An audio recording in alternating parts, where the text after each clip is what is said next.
In the name I am that I am, son of tomorrow, I call forth the light of the living word, beloved Elohim, beloved archangels, beloved mighty choans of the rays and the lords of karma.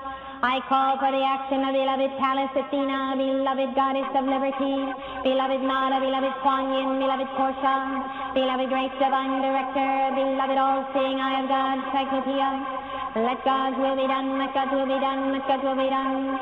I do in the action of the sacred fire in this hour, descend almighty cosmos, secret rays. I am the holding of the balance of Lord Gautama Buddha, beloved Sanat Kumara and the seven holy Kumaras. I call upon the sacred fire, I call upon the light of God that never fails. Beloved mighty, I am present, come forth in this hour of the victory. Come forth in this hour of the victory of the God slain. I am in the full power, beloved mighty, be with us this night. Beloved Jesus, send it to me, Lord, my Savior, Gautama and Sanat Kumara. Come forth now in the victory of the God slain. Send the light 10,000 suns. Beloved mighty, stand, mighty, stand, mighty, stand. Presence of one sort of flame around this fortune now. I call upon the great windows and magnets. I call upon the light of God that never fails. Beloved is there, beloved is there, beloved is there. I call upon the electronic solar, the rings of the great central sun, the seraphim of God. I call for the electronic fire rings. I call for the rings of the great central sun. I call for the central. Good morning, pilgrims. Welcome to another edition of Navigating the Astrological Matrix. This is Robert Phoenix. I am your navigator for the next 2 hours, although I will be joined shortly in my co-navigational chair here from all the way across the country. We're going to be talking with Jason Fleming L in just a couple of minutes. Jason is also known as Sagittarian Mind, and we're going to talk a little astrology. We're going to bounce around some stuff, the Uranus-Pluto square, which is right in the midst of, and tomorrow the sun in Cancer gets into the mix, forming a pretty intense T-square up there, and we're going to talk about that and what that might portend. And we're also going to talk about Jupiter and Gemini, since Gemini is the opposite sign of Sagittarius. We're going to get into that and what that means for the next year or so for folks. And I tell you, for me, it's just been a hologram Sing City.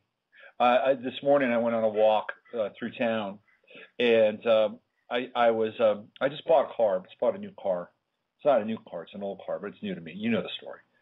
So I was walking down the street, and there was a car that I had been considering, not that exact car, but that model. It was an Xterra. It's one of these very ruggedy, outdoor-looking vehicles. I believe Nissan. It's a Nissan Xterra.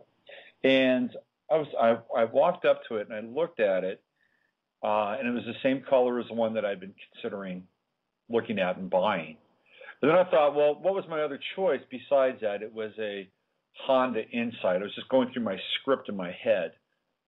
And the Honda Insight, of course, is an electric vehicle. It's one of the first ones made. And as I looked up from the Xterra and I took 2 steps, the next car in front of it was a Honda Insight. I was like, you got to be kidding me. So what is reality? What are our thoughts? How do they manifest? And how is this all speeding up potentially with Jupiter and Gemini as information is flying around at light speed, and we're picking it up and redistributing it, transducing it, and influencing it on our own. This is kind of where we are right now. We're also in a very intense period with people in the Rockies. I've got quite a few friends that live in the Boulder area, and they are scared shitless. These fires are no joke. And we might talk about that a little bit with Jason as well. I've got some thoughts on it, my own thoughts. And towards the end of the show, in the second hour, I'll be doing live readings. And towards the end of the show, I'm going to do kind of a guided meditation, I think, for that Colorado area. I don't do a lot of guided meditations. It's not necessarily my thing, but I can do them. And this is something that we need to explore because it's getting very, very serious there, extremely serious.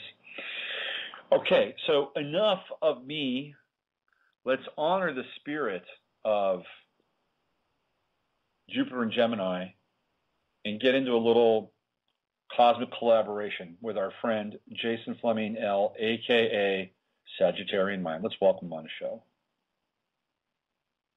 Hey, Jason, are you there? Oh, there you go. Can you hear me? Yeah, hey, Jason. Hey, how's it going? Good, man. How are you doing? Hey, good. I want to thank you for extending the opportunity for me to be on the show. I really appreciate it. No worries. Yeah. There's a lot of stuff going on right now. I mean, that's really an understatement, but it's, with this Uranus, Pluto square, Jupiter and Gemini, it's on full tilt. It's totally on full tilt. I mean, one of the things that's also happening with this Jupiter Gemini is the sextile. It's a little bit of a wide sextile, but Jupiter sextile in Uranus. And, that will just absolutely accelerate this whole Jupiter Gemini program. And as Jupiter moves forward and Uranus moves backwards, they're gonna really get into a very tight sextile.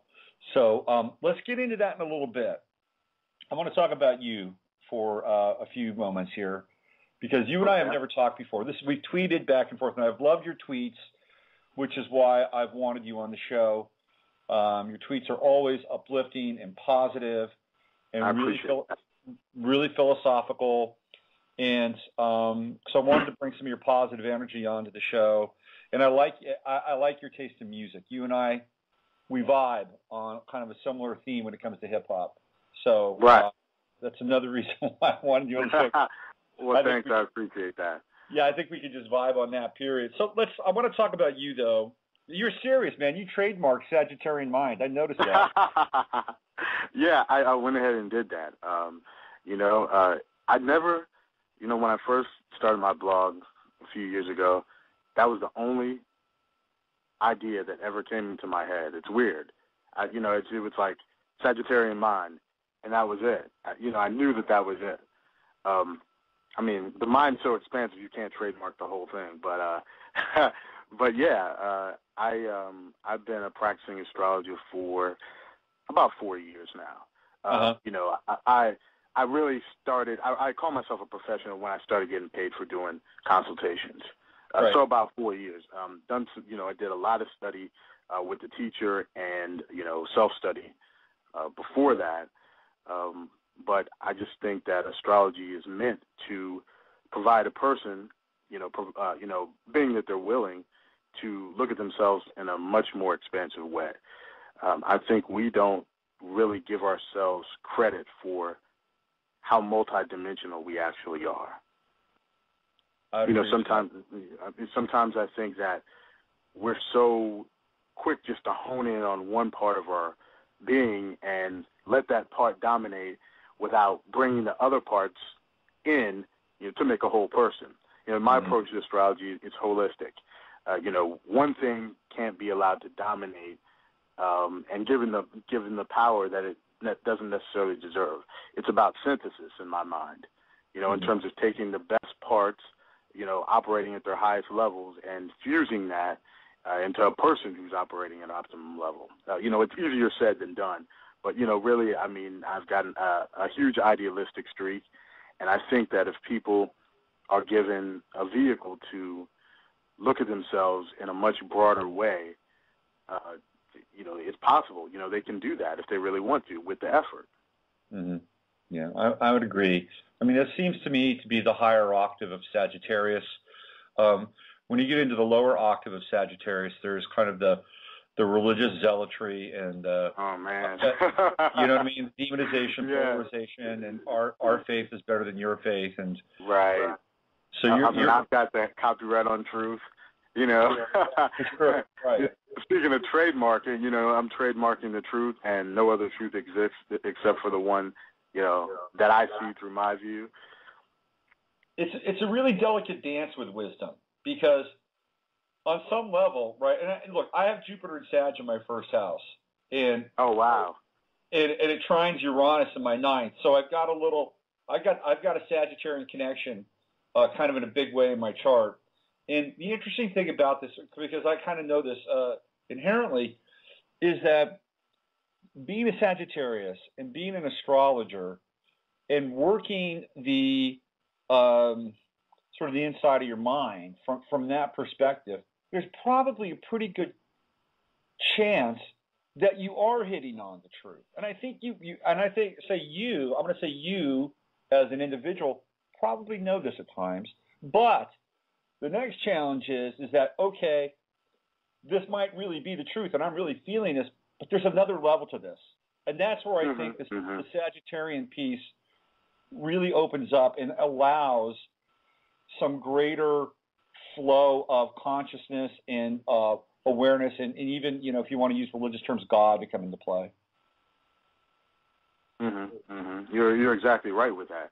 Another thing that we have to remember is the truth reveals itself in layers. Yeah. We don't get it all at once. And Sagittarius being so adventurous and so questing wants to say, "Ha, I've got it. I've discovered it all right now." And it really doesn't happen that way. No, not at all. How did you get into astrology, Jason? Well, I actually started studying when I was in college. And I really thought it was going to be something that I was a passing fancy, and I'm going to put all this down. I'm going to go out and quote unquote get a real job, but it never left me alone. I actually dismissed it at one point and said that I was going to put it down, but it always kept popping up in my life. And I said, You know what, you need to look at this seriously. So I said, okay, well, I'm going to look at this from my own individual self-development. That's how I thought that it was going to start and end.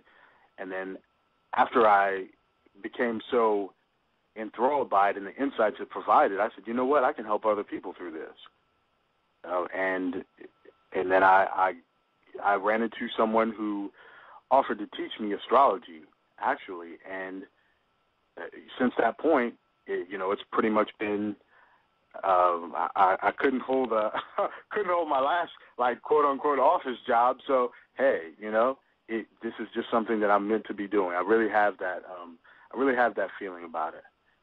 Yeah, it's got to be difficult for a Sagittarian to hold down an office job. It just seems like in and of itself. Let alone the fact that you have a calling to be an astrologer. The confines of an office are more suited towards a Capricorn than a Sag, in my opinion. Right, and I've got Uranus right on my MC, by 1 degree, and sooner or later, I felt like that I need to have my work be an expression of who I am, an expression of my uniqueness as a person, and I, in a lot of office settings, you really can't interject that into your work. No. Yeah, I mean, almost none. The Sagittarius is, it's like there's this chord of truth that rings through Sagittarius. So you can't be truthful in an office setting. Yeah, right. And then, like you talked about the challenging side of Sagittarius, everyone, the foot and mouth disease, the directness, because I got a lot of Sag in my chart. I mean, Sun in ascendant, Mercury, Venus, Neptune, triple conjunction. So it's I had to get out of there. I hear you. So now you made this transition and you're a working astrologer, and you're in New York, right? Is that right? I'm in Richmond, Virginia. Oh, you're in Richmond. Why did I think you were in New York? I don't know why. Interesting. What's it like there in Richmond and being in that environment and being an astrologer there? Well, I would cast a degree of astrological literacy here as being relatively low. A lot of my, local clientele here is few and far between. You're really dealing with a lot of misunderstandings about what astrology actually is. You're educating from the ground up in this type of environment, meaning, astrology in its totality isn't what you're looking at in Cosmo when you're checking out at the grocery store. Yeah. That's really where I start. Right. Because if you have a skewed perception of what astrology is, and you start from that, usually everything else is going to be skewed as well. Yeah. Yeah, that's true. That's true. You know, it just dawned on me that you're in Richmond, Virginia, and I'm in Richmond, California. Wow. That's there pretty it is tricky. again. Yeah. Yeah. But I really try to, let other people know that, if we're able to look at this from a broader perspective, to know, I have nothing against sun sign astrology at all, but I think that we just have to acknowledge that it's incomplete. Right. Meaning that we have, many other dimensions of ourselves that have to be acknowledged in order to, in order to go into completeness. Yeah. Who were some of the astrologers that influenced you? I like Dane Ritter. Yeah, he's the man. Yeah, he really is. I like Tracy Marks as an astrologer. Stephen Arroyo, Liz Green. Many of the people with a psychological bent in terms of astrology and a holistic bent. Mm-hmm. Yeah. Those are some of the folks that I'm into as well.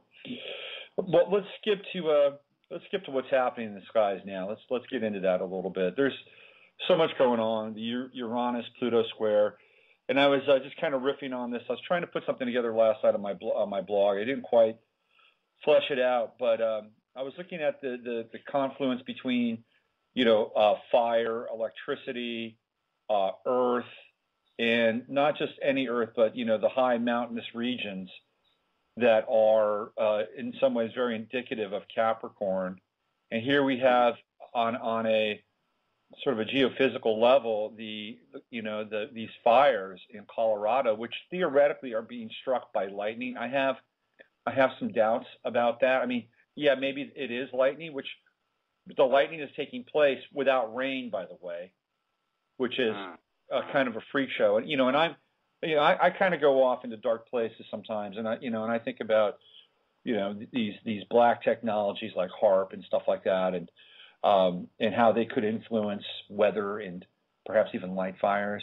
But simply from a astrological perspective, these fires in Colorado with this square do seem to cohere elementally. What's your take on that in terms of the Uranus Pluto square? What's happening there? Well, I mean, first of all, Uranus being very sudden, very shocking. Pluto being it destroys, and also renews, but still there's, a destructive aspect there. I read your piece on the time and karma, which is very, very good, but it's shocking transformation, or it's shocking destruction of things. And these are two planets that aren't what you would call personal planets at all. Right. Being just very, very impersonal. So it is almost like a universal law type of thing. It doesn't respect, quote unquote, individuality. But it's it's very telling in terms of what's going on. Yeah. What are some of the other things that we've been in this kind of intense square mode pretty much since last week. What are some of the other things that you're picking up on or seeing or sensing or even projecting out from this point? Well, number one, I like what you said about planning. I'm sensing that people are really living day by day. Yeah. Meaning they're not. I mean, you take a different generation who might have had everything planned out. My father worked for the same company all my time growing up until he retired. Lives planned out, 5-year plan, 10-year plan. I'm seeing very little of that now. I'm seeing people I'm seeing people's necessity to adjust to events as they take place. I mean, there's a definite necessity for that. I mean, with this kind of contact and these two planets coming together, getting attached to outcomes or any type of lifestyle right now, I just don't see that. I see that being very, very temporary. Yep. I mean, I believe you said something about how do we plan for futures that we don't even know are going to happen. Yeah. Yeah. I mean, that's kind of where we are. Yeah. And the square energy being a test and a challenge and upheaval. I mean, this isn't, I could say more about it, but when you're looking at a square generally, it's not a, quote, harmonious aspect. It is something that, even if there's a successful outcome, it is achieved by a tremendous amount of effort. Yeah. And that's what we're up against in terms. I mean, I see people, they're tired of working these 9-to-5 jobs in corporate America. They would like to be self-employed. They would like to run their own show.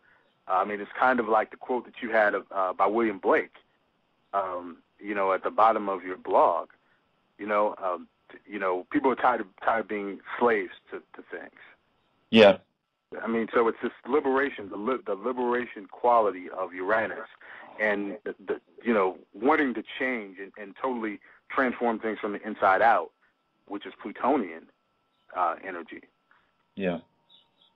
Yeah, I agree. And I was thinking about, I had a client the other day, and she had a stellium in Capricorn.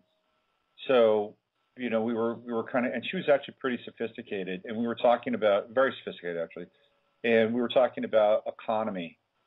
And I was thinking about how, theoretically, from a corporate standpoint, that the corporation is all about efficiency, and it doesn't always get played out that way, but that's the main harmonic with a corporation, right?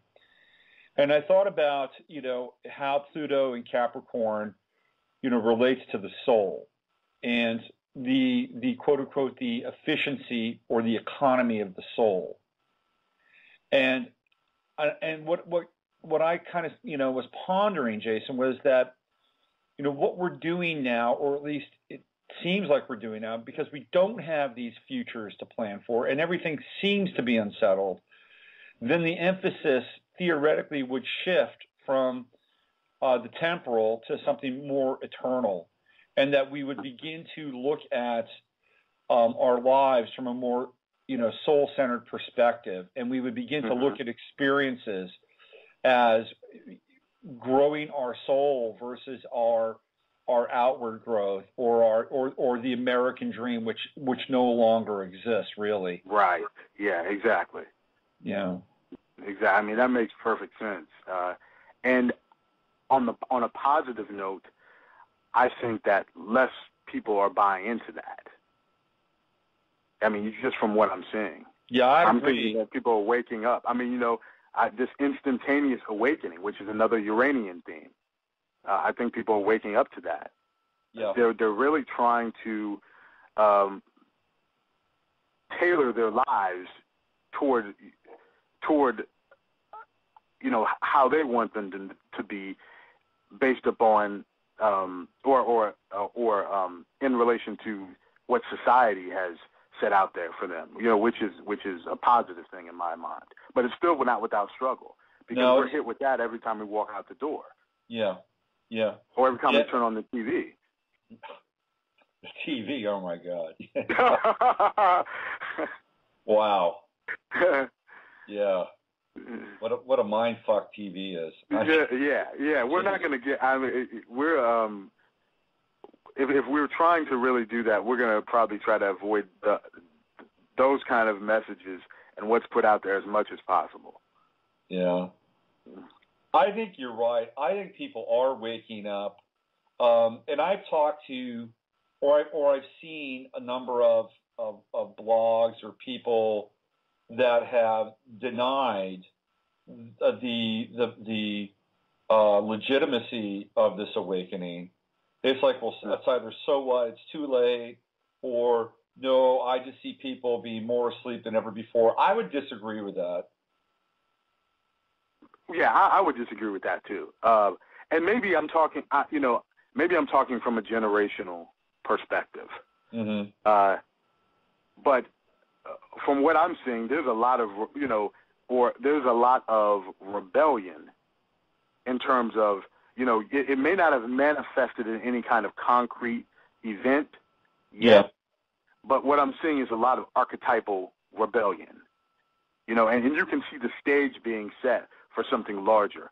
Yeah. I mean, with this square, 7 exact squares between now and 2015. Yeah. Something's going to happen. Yeah. And then something's going to happen in relate. That's kind of obvious that something's going to happen, but something's going to happen in regard to people's rebellion against this established system that's in place right now. Yeah. Yeah. Are you a Pluto Libra or Pluto Scorpio guy? I'm a Pluto Libra. Pluto Libra. What's your take on this Pluto Scorpio generation? In regard to sort of just them in general, their likes, their dislikes, their passions, their disinterests, their political leanings, their potential for transformation, their struggles with power, all that stuff. Well, I think that, on the upside, I think that they are examining what has taken place before them and deciding that they want to go into a different direction. On the flip side, I don't necessarily see the organization, I guess the best word that I could use. We're talking about, there's a saying like a blind man with a pistol. Uh-huh. And I think that people have the correct or accurate ideas, but how to manifest those in a practical way that leads to action to reach the objective, I don't know if I necessarily see that. Because if you think about the things that have been accomplished in the past, they all took some form of organization. No matter how great the ideas are about bucking the system or about bringing down a system of oppression, there still needs to be some type of organization. And I see a lot of individuals who are, propagating some pretty good thoughts, but I don't see any cohesiveness. Yeah. Mm. Yeah. What strikes me about them, and that I think is interesting, is that in the 20th century, or the 21st century now, they're the first transpersonal generation. Mm-hmm. Because, you have Pluto and Libra, I'm Pluto Virgo, and then preceding me are the real baby boomers, Pluto and Leo, and before them Pluto and Cancer, the silent generation. In a lot of ways, these are all very, personal stations of Pluto, aka a transpersonal planet. Generationally, we're working out kind of personal issues, whether it's relationship with your generation, work meaning purpose with my generation, power with the baby boomers. The Pluto and Scorp kids, they're in a very different zone, and I'm wondering if this sort of methodology of organization or this template of organization just might be very different for them in terms of how they do it, because of sort of the depth of Pluto and the kind of the mystery of the transpersonal journey. And it's interesting that you mentioned, power, Pluto and Scorpio, that energy. I think that they might be, I'm going to use the term wrestling with, the many meanings of power. I think that, because Pluto is hidden. Pluto also has a hidden element to it. And I think that a lot of times what's going to be examined is the ability to project power that's not obvious. It's not the iron fist. It's not the idea of power, someone coming ruling with an iron fist. I think that there are so many subtleties in power that this generation can grasp, if they're willing to look deeply into the dynamic. Mm-hmm.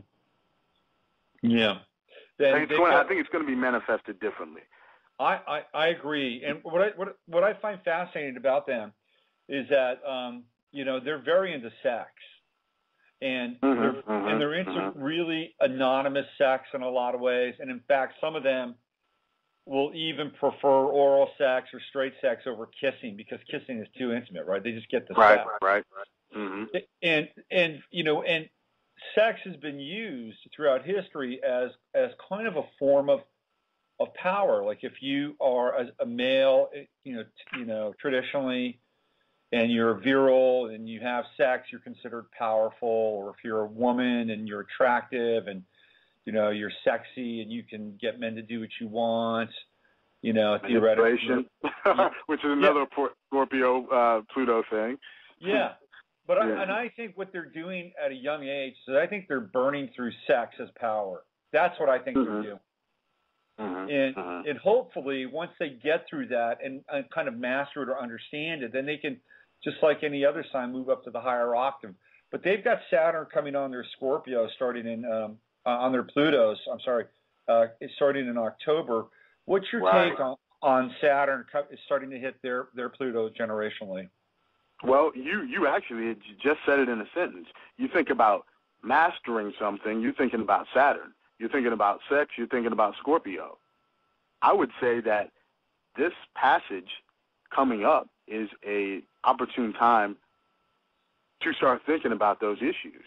Yeah. Yeah, in terms of even harnessing that sexual energy that's put out into a greater obsession, if that makes any sense. And, taking that and using it towards something something else that you would like to master in life. Looking at where you can develop and maintain a very deep constructive focus. For which Saturn is focused. Saturn is effort. It's being constructive.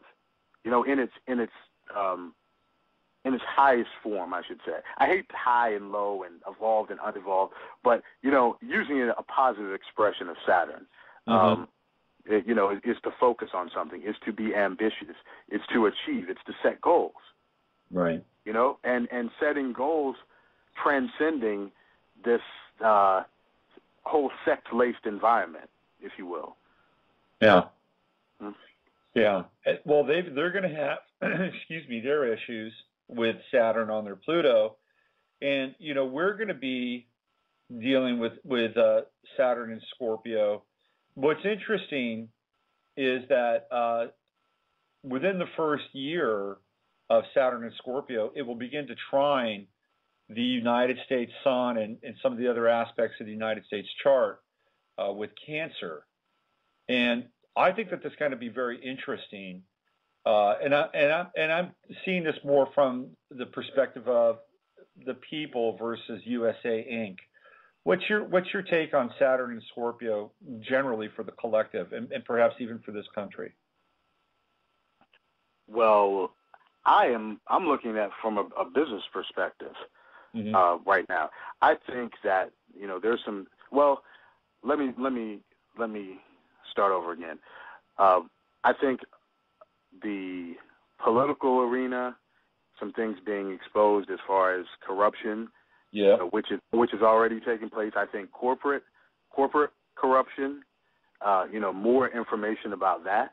I mean, we're not in Scorpio yet, but there's some of these ugly things being brought to the surface. When you talk about the Sandusky case, when you talk about Trayvon Martin, these things, and this getting to the root. I mean, Scorpio is turning everything over that's taboo and that's ugly in our society too. Racism. These honest gut level conversations that have to take place about those things. The question is, are they going to take place? I think they can. And I mean, in my own world, just recently, like maybe in the last month or so, I've really connected in with this kind of African American astrological community, which is mostly based in the South. Some of we share some similar friends on Facebook, which I've noticed, and I can see this really as being a function of Saturn in Libra right now, and what we have the opportunity while Saturn is still in Libra and getting ready to go to the anaretic degree, and compacting all this intensity around Saturn and Libra, is to create these connections and to make meaningful relationships, before Saturn and Scorpio kicks in, because if we can create these meaningful relationships, then when Saturn and Scorpio comes around, then we can build, we can intensify, we can grow without necessarily, and the dialogues I think do need to take place. But I think ultimately, Jason, people are going to understand that we've all been pitted against one another. And it's in our best interest to figure out, where we connect versus where we disconnect. Absolutely. And from that point, well, let's see what kind of world we can create together. And I think we do have some of that opportunity left with Saturn and Libra. I think we do too. I think we do, and it's a collaborative effect. It is being fair-minded, being able to be objective and see both sides of an issue. I think that's where the dialogue starts. I think it drops off. I think it drops off when people have their mind made up in a very staunch way, where it makes it impossible to make any kind of progress in terms of reaching out and building these relationships and creating these connections, as you talked about. Because I think that's a really open-ended process, and I think that this whole concept of what we're talking about with Sagittarian mind and the Sagittarius spirit, really, it's a really Sagittarian kind of perspective, which is open-ended and expansive, and really non-judgmental in some ways. Right. It's amazing how it can be so non-judgmental and so judgmental at the same time. It's true. It's true. It really is. Yeah. Because the non-judgmental part is knowing that to encompass, knowing that in order to go on this quest, you have to take in as much of the world as you possibly can, meaning worldviews, perspectives, different ideas, and then you get the reverse where the self-righteous zealot comes out, and we have to deal with both sides. We have to deal with both sides of that. Because sometimes on the low end, Sagittarius doesn't hear any words except the ones that are coming out of their own mouth.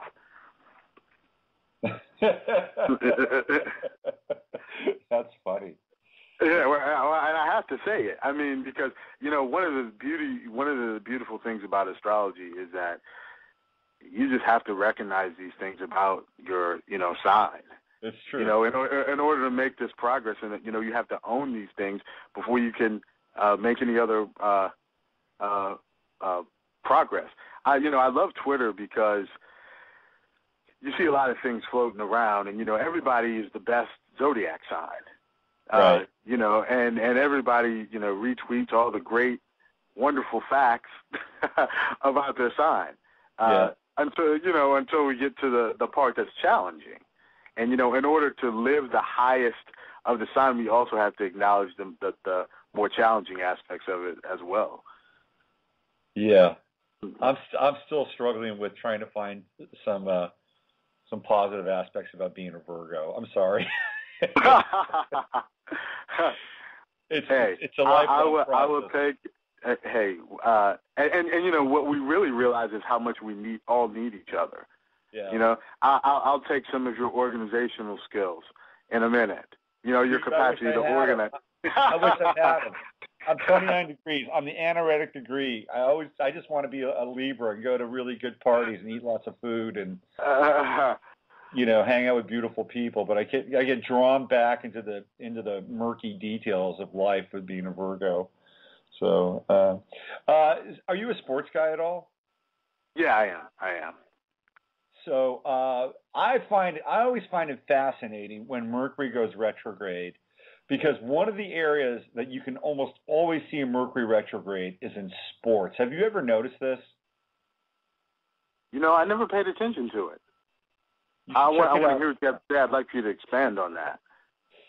Well, you can see stuff like, you know, bad calls, trades rescinded. Like, for instance, I think when the Hornets made that deal with Gasol and Chris Paul and everything. Yeah, I think that was a Mercury retrograde deal. Actually. Oh, wow.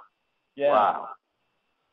And just recently, I posted on my page of Facebook that the 49ers out here did a stadium deal with the city of Santa Clara, which passed during a pretty clear astrological period, but they did their financing with Goldman Sachs when Mercury was retrograde. And somebody needs an astrologer. I'm telling you, man. And so now what, you know, the two are not connected, but the city of Santa Clara, county of Santa Clara, not the city, just pulled $30 million away from their financing from the 49ers. Wow. So there you go. Yeah. Well, we've got an election. I'm sorry, go ahead. No, that's interesting because, you know, we've got another one coming up, and it's the off season in the NBA, so you're going to start seeing these trades that are going to be taking place during that time. It'll be interesting to see what happens with those. Yeah. It really will be. So you're an NBA guy? Yeah, you know, I like the NBA. I'm probably more of a college sports person before that, but yeah, I mean, I watched the finals. I watched the playoffs. Yeah. Yeah. You know, so LeBron figured it out. Pluto's on his sun, right? He's pretty much getting it now. You're right, exactly. And as a late degree Sagittarius, I can definitely speak about that. I've got my sun and ascendant. They're about 5 minutes apart. You know, my sun's at 28:46, and my rising's at 28:51. And so when Pluto got there, and I have a 0-degree Cancer moon, so that was great. Oh, wow. Yeah, I'm living to talk about it all. That's a really interesting place for the moon, man. You're very sensitive with that 0 degrees. Yeah. And hey, we all learn that when we don't own something in our chart, it becomes reflected back to us from the outside. Yeah. And I think that's probably one of the greatest lessons that I've learned, to own that sensitivity, because I spent a few years in denial of it. Yeah. Yeah. Your moon is right on my Mars, by the way. I've got Mars at 0 degrees Cancer. Oh, wow. Yeah. Yeah, I mean, that energy is humming right there, when there's a planet at 0 degrees like that. That's right. Did you cry when you were a kid in school? No, I did not. I did. When I got home. When I got home, maybe. I was the sensitive. I didn't cry all the time, but it happened, and it was something, the Mars 0 degrees did not bode well in the early years of schooling. So, my favorite Mercury retrograde moment in the NBA was a couple of years ago, and there was a Mercury retrograde during the draft.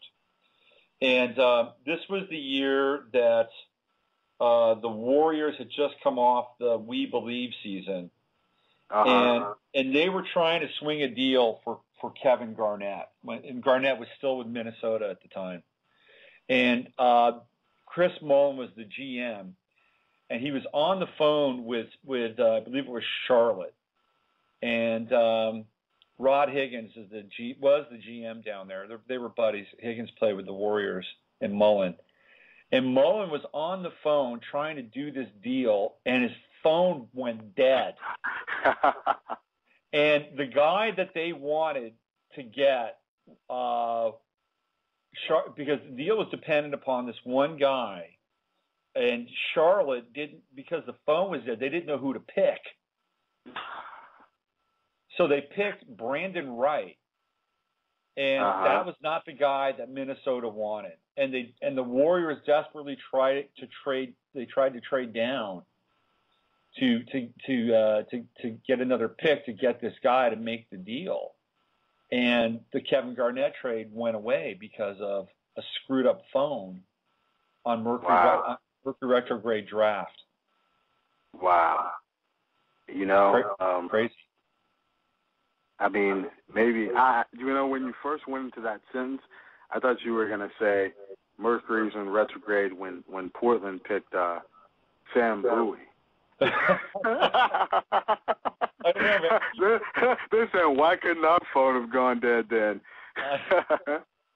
Yeah, I don't know, man. I think when it comes to first-round picks and where did he go? He dropped off. Jason, come on back. For some reason, the internet phone gods have dropped him off. That's a bummer. He'll come back, though. I know he'll call back in. I didn't do that. I didn't touch any buttons. That was really Deus Ex Machina. There he is. He's back on. Right here. Hey, man, the NBA draft gods, David Stern didn't like it. He didn't like what he heard. No. Maybe Portland's just a retrograde franchise. I don't know. What's really interesting is because the other team that came into the league at Portland at that time was the Buffalo franchise, right? Mm-hmm. So they came into the league together, and Buffalo isn't around anymore. They became the Clippers. Mm-hmm. Mm-hmm. And so it'd be interesting to see when those teams were actually created, and if Mercury retrograde was part of their chart. Right. It'd be interesting.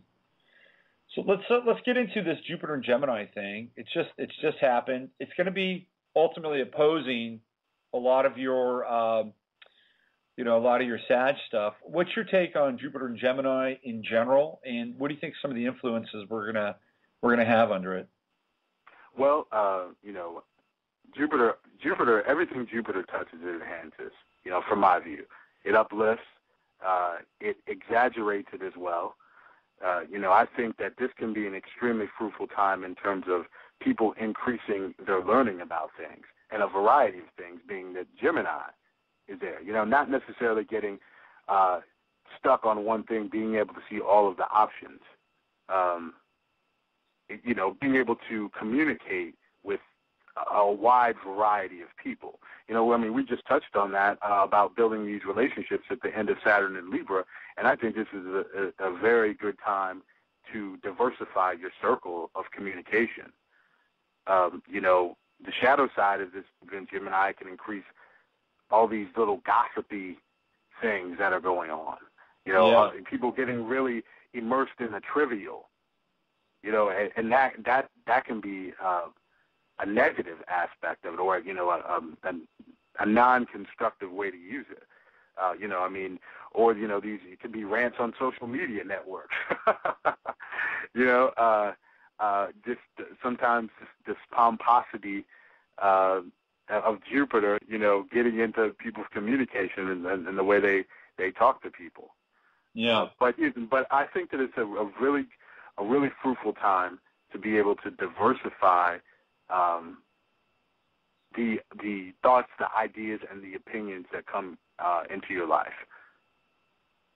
Yeah, I would agree, and I think that the Jupiter transits now are really interesting in terms of how they relate to the United States and the United States chart based on the Sibley chart, because it's going to first conjunct Uranus and Gemini, which is where Uranus was when they all signed that piece of paper on July 4th, 1776, and then it's going to conjunct. This would be in 2013, the Venus in Gemini for the U.S. And then it's going to move into Cancer, and then it's going to start to conjunct the U.S. Sun and I believe Jupiter in Cancer in the U.S. chart. And I think it's a very interesting time because if you look at what's taking place in this awakening process that we're talking about, Jupiter and Gemini in terms of communication plays a really large role in that. Absolutely. And then as it moves into Cancer, I think it's going to be a fairly interesting time because it's going to be, especially in the early degrees, opposing Pluto and Capricorn. you know, and the opposition of the plutocracy and the oligarchy versus the people, and in that sense, Jupiter is on the people's side. Wow. Yeah. I mean, I see. I think all this energy points to us wising up and waking up. You know, Jupiter and Gemini, there's more than one side to the truth. I think we're waking up and we're looking at these varying perspectives as to what's going on. We're not just taking what's handed to us and digesting it anymore. I really think that. I really think we're saying there has to be another side to this. Yeah. You know, what's another perspective that I can look at to compare to what I'm hearing out here? Right. You know, I think, you know, Gemini is great at that. You know, I've heard this story one way. Now I want to hear it this way. I mean, I just, you know, and what rings in my head is like, say, George Zimmerman. You know, how many sides are there to that story? Oh, you know, you know, how is that plot unfolding? It's a cubist painting, is what that thing is. Yeah, right. But see, I don't think we're being. I think we're not fooled. I don't think we're. So I think we're getting less simplistic in our thinking and more multivariate. I sure hope so. You know, because one of the things that came out immediately after what went down there is that so this was about profiling and a hate crime and a racial crime, and you're getting it from both sides. Right.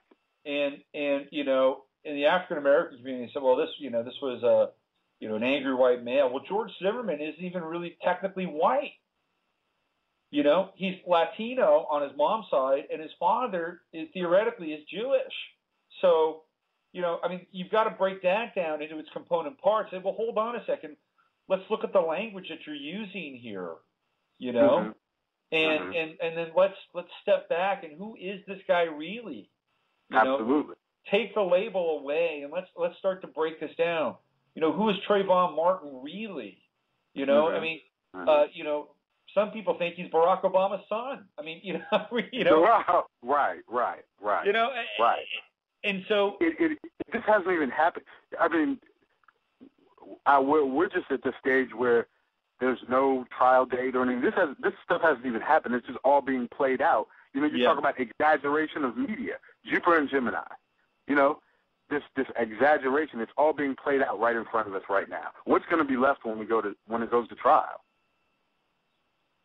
I don't know. And can you even get a fair trial now? You know, I mean, because of everything that's happened and all the information that's taken place, can you get 12 people together and have them hear evidence in an untainted way? I'm not even sure that can happen. Unless you have a different venue, I don't see that. Yeah. Which I would not rule out. Yeah.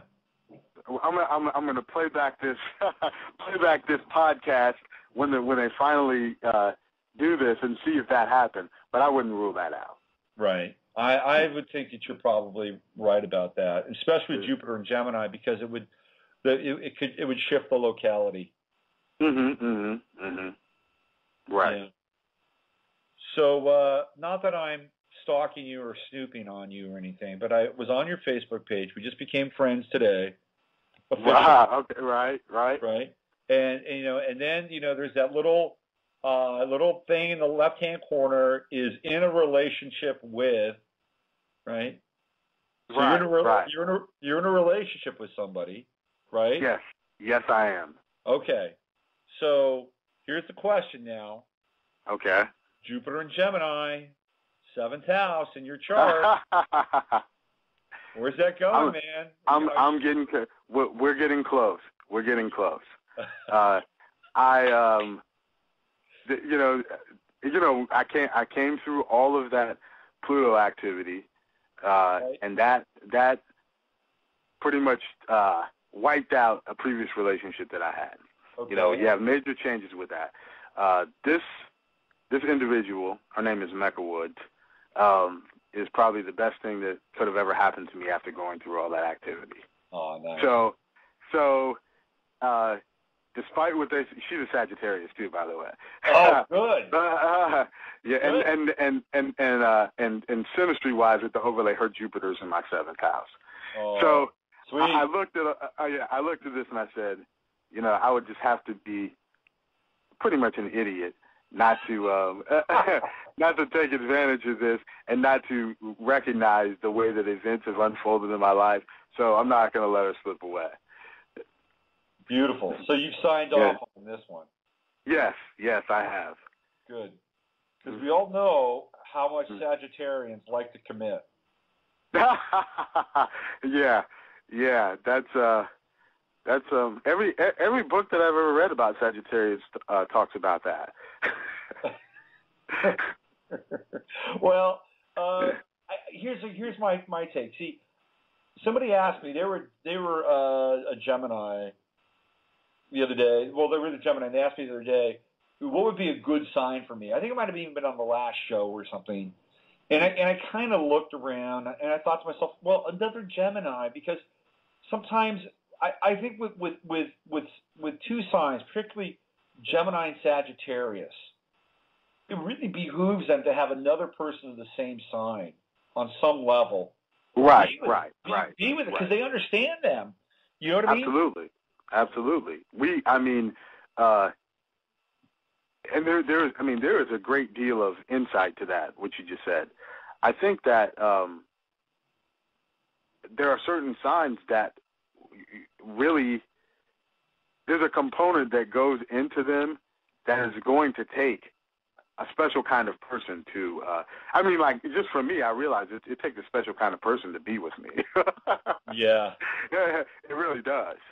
You know, it really does. That's why I was happy about this relationship, because, you know, when you finally figure out your own needs and you realize that and you say, wow, you know, this person is around. You know, synastry is very, that's another thing. It's very complex, more complex than I think it's made out to be. You know, if you look at some of these books and everything, it's like, well, I'm a fire sign and they're a fire sign. You know, I'm an air sign and they're a fire sign. Or now their water is going to drench my fire.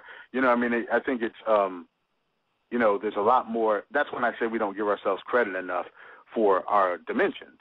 Yeah. Because, you know, we have the need to be emotional in a relationship. We have the need to communicate, to enjoy ourselves, sexual needs.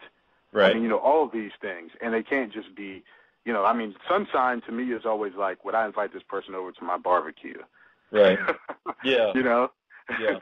Are they cool? You know, and there's something to that. But, you know, when you get along great and then in times of crisis and emotional upheaval, the person is totally absent, you know, then that probably, you know, that speaks to another dimension, you know, of the synastry.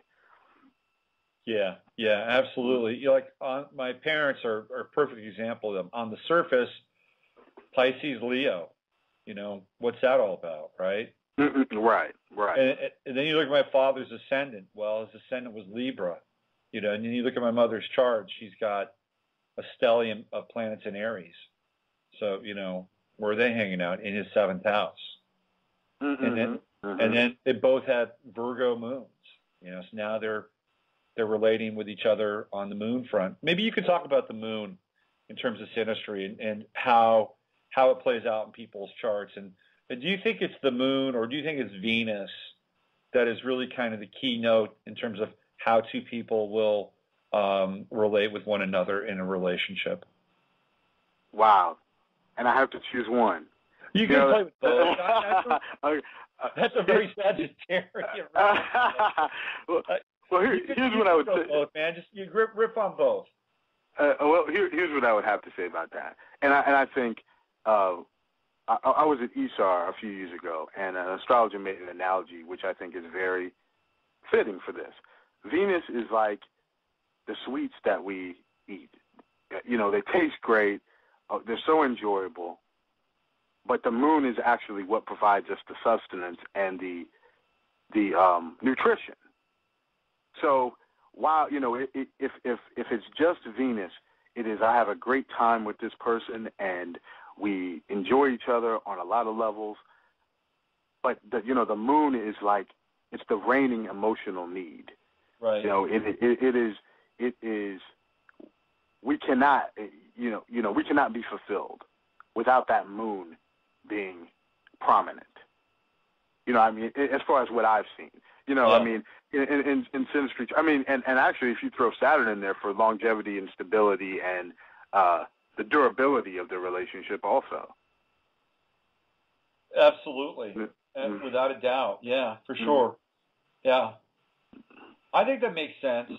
That definitely makes sense. You know, I think that Venus is the honey. You know, Venus gets you into the sweetness of the relationship, and then the moon is, well, how well do you really resonate with one another?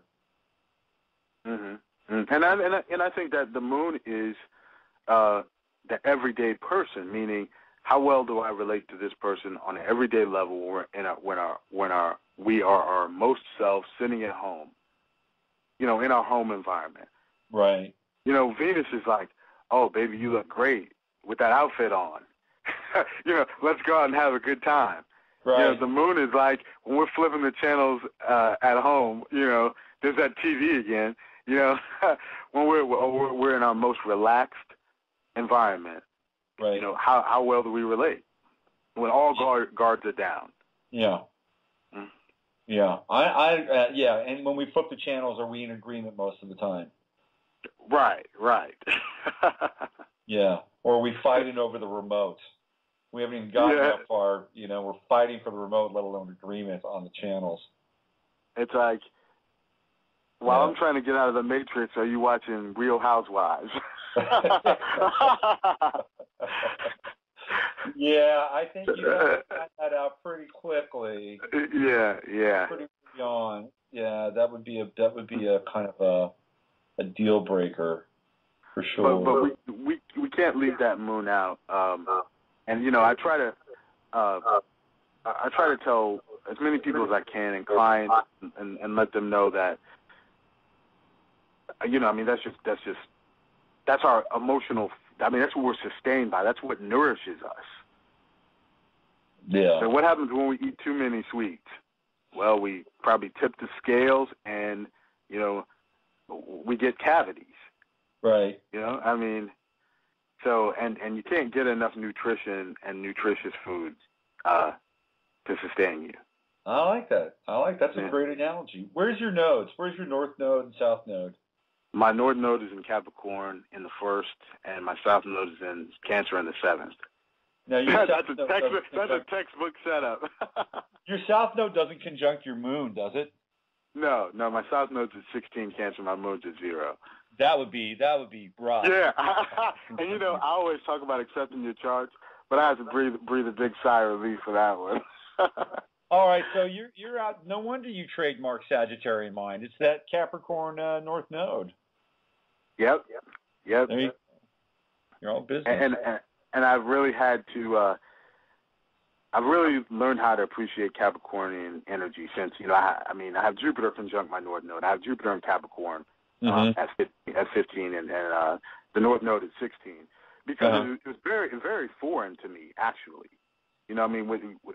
But sometimes, but a lot of times the signs that are right next to it is a great stabilizer.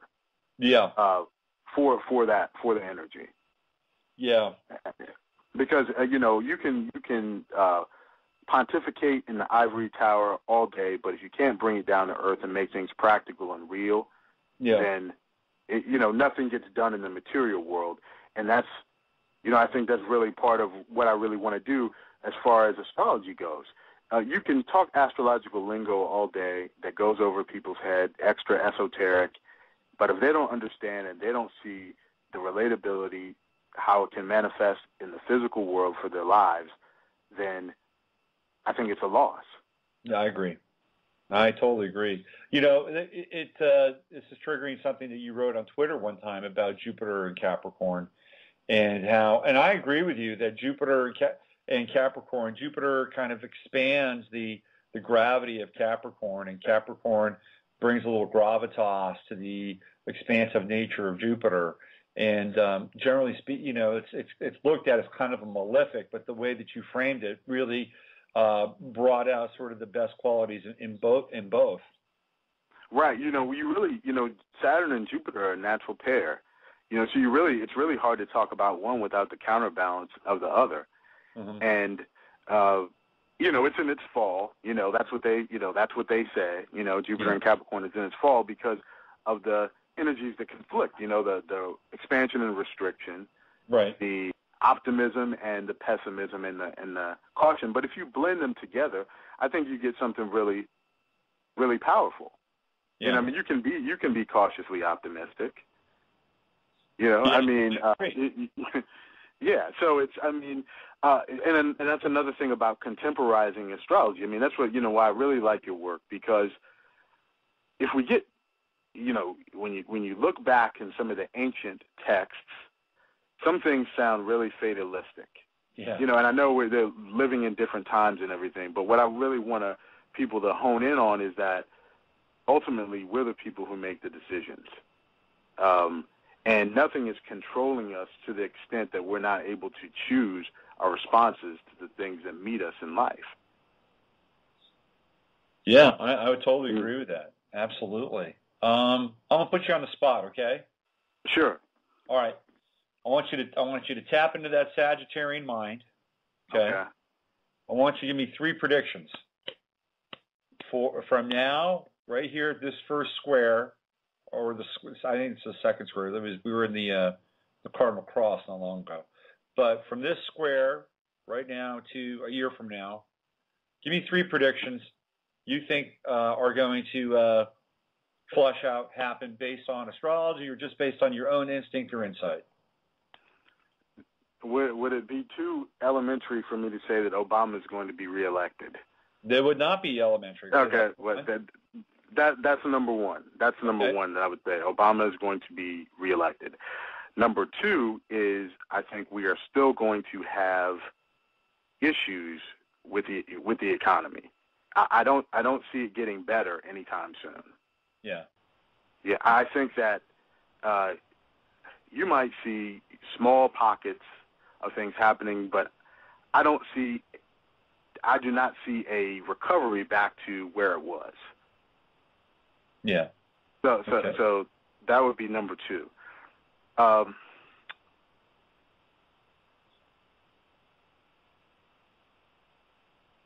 I do not see things getting better in Syria. Right. No.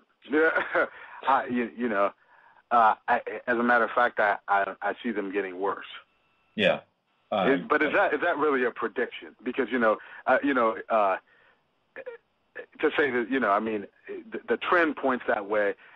I don't want to say, you know, an all-out war, but I do not see things getting better there. No, I don't either. Yeah. And Assad, you know, if he looks around and he sees what happened to Mubarak and he sees what happened to Gaddafi, he's going to say, I can't play by that script. And he's going to have to do something, you know, asymmetric or outside the box in order to kind of change the game, as it were, because if he's just going to be on the defensive, he's not going to win. You know, apparently there are British troops now inside the northern part of Syria. So he's fighting NATO as well as these quote-unquote rebels.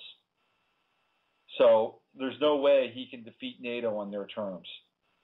And I kind of, you know, messed around a little bit with this on Facebook, and you know, if I were him, you know, I would look at doing something, you know, radically different, and that would be going after kind of an unprotected asset of NATO, and that would be Saudi Arabia. and going after the oil fields in Saudi Arabia, because that theoretically could really cripple NATO. And then you really would be looking at an all-out war. But I just don't see, he can't negotiate himself out of this.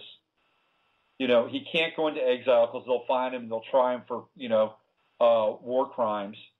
So he's fighting for his life, as well as theoretically the sovereignty of Syria, which, by the way, has zero debts,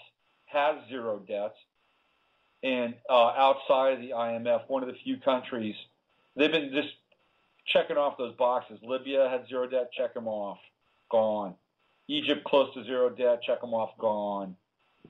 So I don't know. It's a real tricky situation. I would agree with you, and it's not going to get better at all. In fact, it's going to get, I think, far worse. Yeah. I might have a fourth sports prediction, a sports-related one. All right, lay it on us. Okay. I'm going to say that Jim Harbaugh gets his first Super Bowl this year. Yeah, baby. We like that. Yeah, that's what I'm going to say. Oh, Niners. With the acquisition of Randy Moss, a dangerous threat with everybody pretty much coming back as long as Alex Smith does his job, I think it's there for them. And he's a hungry coach. He is great with his players. I think it's going to happen. He's a piece of work, man. I'm out here on the coast. I've been watching. Every time they play back the clip of the handshake with the Lions coach, the back pat. Oh man. Yeah. Harbaugh's like a freaking Knights Templar. That's what that guy is. Yeah, and I think that's why he stayed. I think he wanted to just stay in that area, and it was a pretty easy progression for him to do that. Well, he's a Capricorn. He would, that makes sense for him. Mm-hmm. And plus, I think, the status-wise, he didn't want to go to college because I think he really wanted to hold that status with his brother.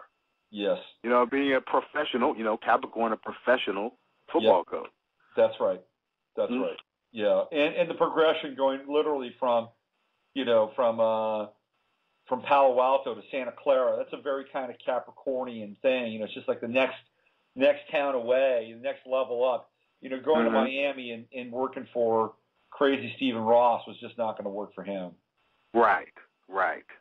So, all right, there we go. The 4 predictions. Friend Sagittarian Mind. Obama wins. Economy stays sour. Things go south in Syria, and 49ers Super Bowl. There they are. And I can't say who they're going to defeat. Okay. Well, we'll leave that open-ended. I would love for them to defeat anybody from the AFC that I don't really like, i.e. the Pittsburgh Steelers or the New England Patriots. I respect the Patriots. I don't like them. So there we go. Jason, this has been a fantastic hour with you. I've really enjoyed your company and getting to know you. And if people want to find out more about who you are, they just go to SagittarianMind.com, right? That's right. I really appreciate you having me on. I really like and respect your work, and I just think that what you're doing can touch a great amount of people tremendously. So I thank you for the opportunity to be here. My pleasure. I feel likewise about you. I love the breezy, philosophical, open-ended material you bring, and you can find Jason on Twitter. He tweets a lot. He's not a big Facebook guy, but he tweets a lot, and I advise you to follow him because he's got a lot of good stuff that he can break down into 140 characters or less. Thank you. I appreciate that. All right, my friend. You take good care, and we'll see you again sometime. All right, you do the same, Robert. Thanks. All right, bye-bye. Okay, bye. Jason Fleming, the great Sagittarian Mind, on the show today with us, navigating the astrological matrix. That was a good hour. I like that guy.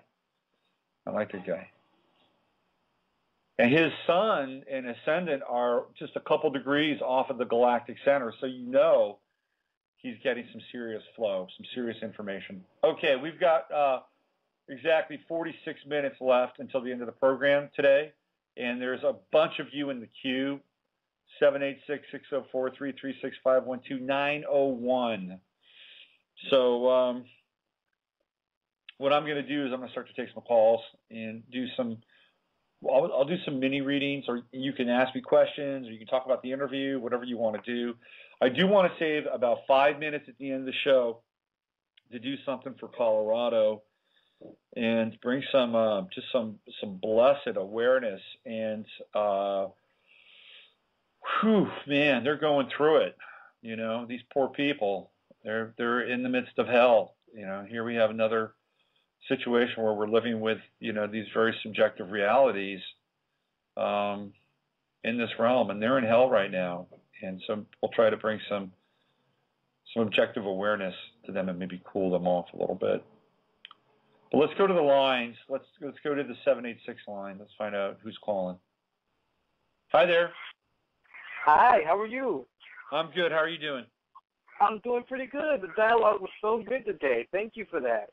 Hey, you're welcome. Jason's a really great guy, and I really like his style, and I just wanted to bring him on and find out more about him and have him share himself with the rest of you folks. Oh, it was worth it, man. It was really, really good today. Thank you so much. You're welcome. So you listened, and you want to? What's your name? My name is James. I'm calling from Florida. Hey, James. Yeah, what's going on, man? How are you? I'm doing pretty good. I'm really looking forward to finding out what's going on with this Pluto transit and how it's going to affect me directly. Well, let's punch up your let's do your solar here, not your natal. Okay. When is your birthday, James? It's March the 30th, 1985. That's right. You're the That's right, Aries James. Oh yeah. Okay, let's go back here. Ephemeris. There we go. March 30th, 85. All right. Okay, so April, March 30th. There we go.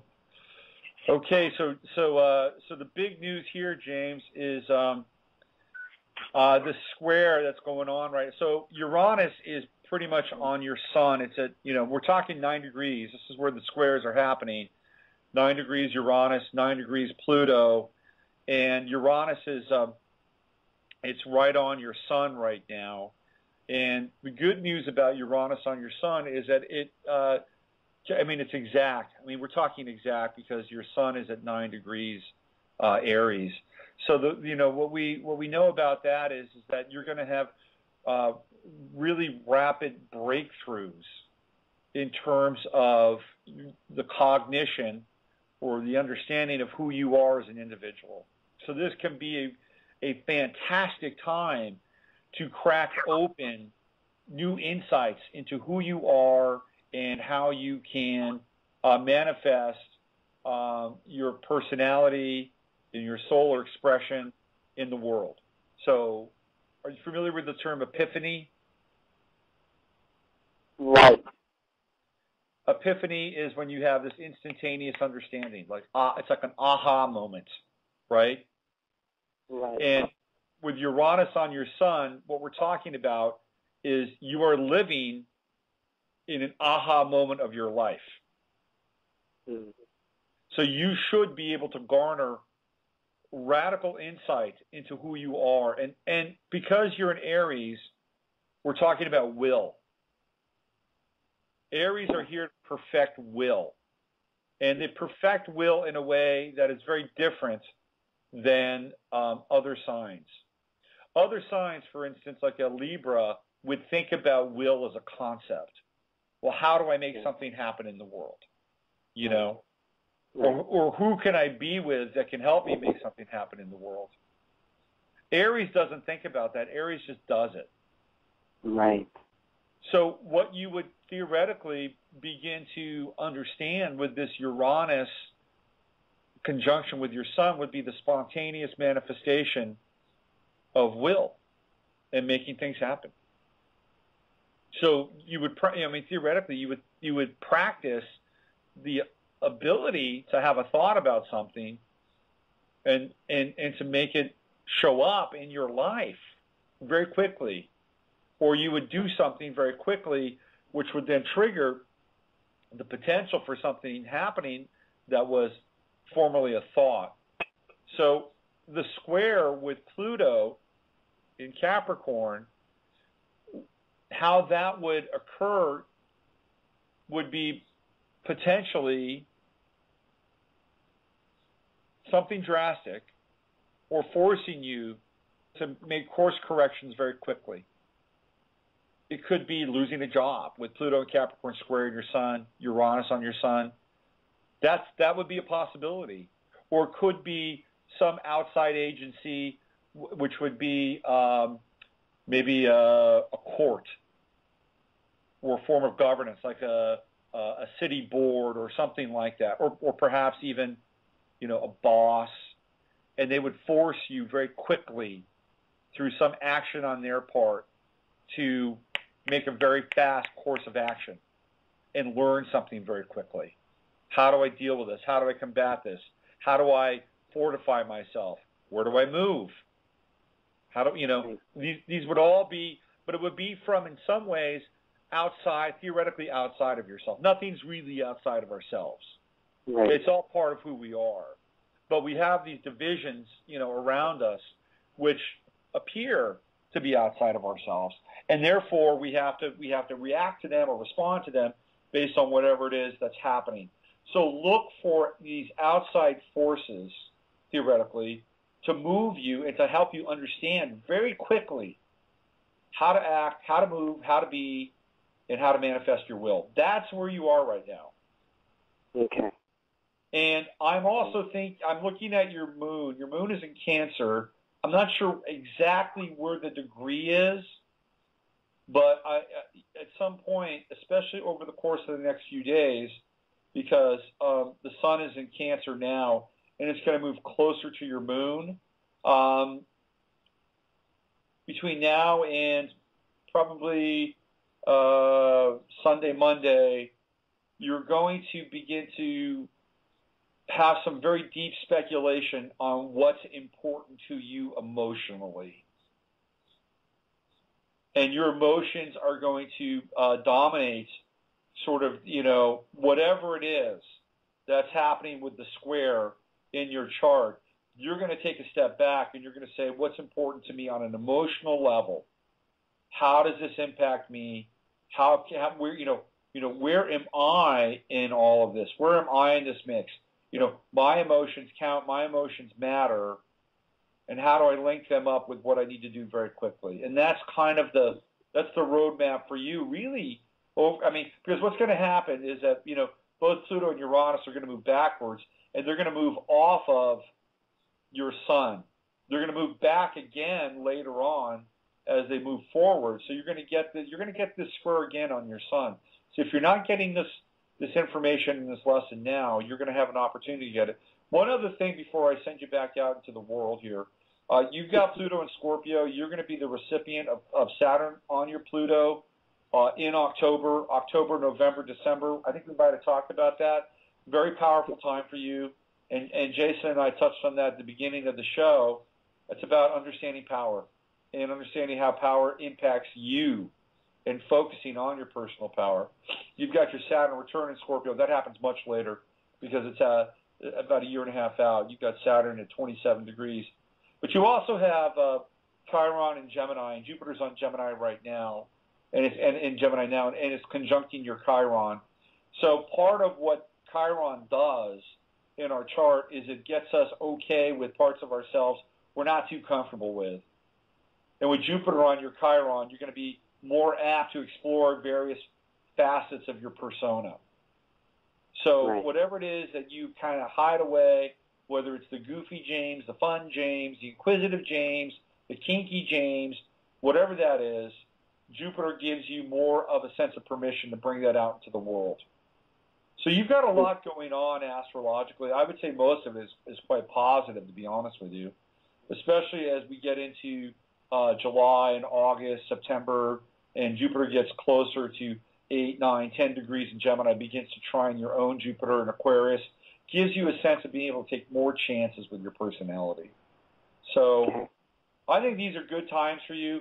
But if things appear to happen outside of you, which force you to change your life, know that it's happening for a reason, and you can do it quickly and not get too knocked off your feet. Okay. Wow. Thank you so much. Thank you. All right, James. Thanks for listening and being a pretty much a consistent listener, because you do listen and call a lot. I thank you for that. Always, always. Thank you. All right. Take good care now. You too. Bye-bye. All right. James in Florida. So it was good to talk to, and I remembered him. I remember, he's like, oh, yeah, that guy. Let's go to 604. Hello, you're on the air with Robert. How are you? Hello? Yeah, hi. Oh, hi. I didn't think I was on. Well, welcome to the show. Thank you. I just started listening to your show a few weeks ago, and I'm just so intrigued by all this. It's just like, I'm just blown away. I mean, it's just crazy. Well, so what are you blown away with? Is it the astrology? Is it the connections? What has shifted your gear? What's your name, by the way? Patty. Hi, Patty. Hi. Just like I never understood how the alignments of the planets and eclipses and like all this stuff going on above us is so relevant. I've kind of had a sense of it, but I kind of poo-pooed it before. But since I've listened to your show, I'm just really seeing it all manifest in truth. It's an interesting process for sure, and one of the things that I try to work within this domain is that there are these aspects, they are going on, they are a template for what's happening, and that there are other people who are aware of these aspects and what's going on, and they're a template for what they want to happen too. And so now we're engaged in kind of an interesting astrotheological matrix to a lesser extent, to a large extent actually. And so how do we navigate through that, and then how do we also allow for this greater concept of what I would call God or spiritual or religious dominion to participate in all this and be kind of an active force through these things. I think it's a fascinating time we're living in, and a lot of people are getting turned on by this, and we get to kind of all figure it out together. So thank you for listening and being a part of it. Well, it's really just listening to what you have to say. The question that keeps coming in my mind is that, are our lives scripted? I know we have free will, yeah. But when we're governed by such powerful forces, what say do we really have in the outcome? Like that's kind of always come up for me since I've started listening to your show. Well, it's interesting because there was a book that was written by P.D. Uspensky, and I think it's The Strange Case of Ivan Ilyich. I think that's the name of the book. And in the book, Uspensky was an interesting guy. He was a mystic. He was a Russian mystic, and he had hooked up with G.I. Gurdjieff. And Gurdjieff was his teacher for many years. And then he had a falling out with Gurdjieff because Gurdjieff could not take him beyond his own threshold, meaning that Gurdjieff could only bring him so far, and then he began to see Gurdjieff as a very human figure and a very manipulative one at that. But he wrote a book about this guy who essentially gets to live his life over again with the conscious awareness of who he was during the living of that life, meaning that it wasn't like he was unconsciously living his life again.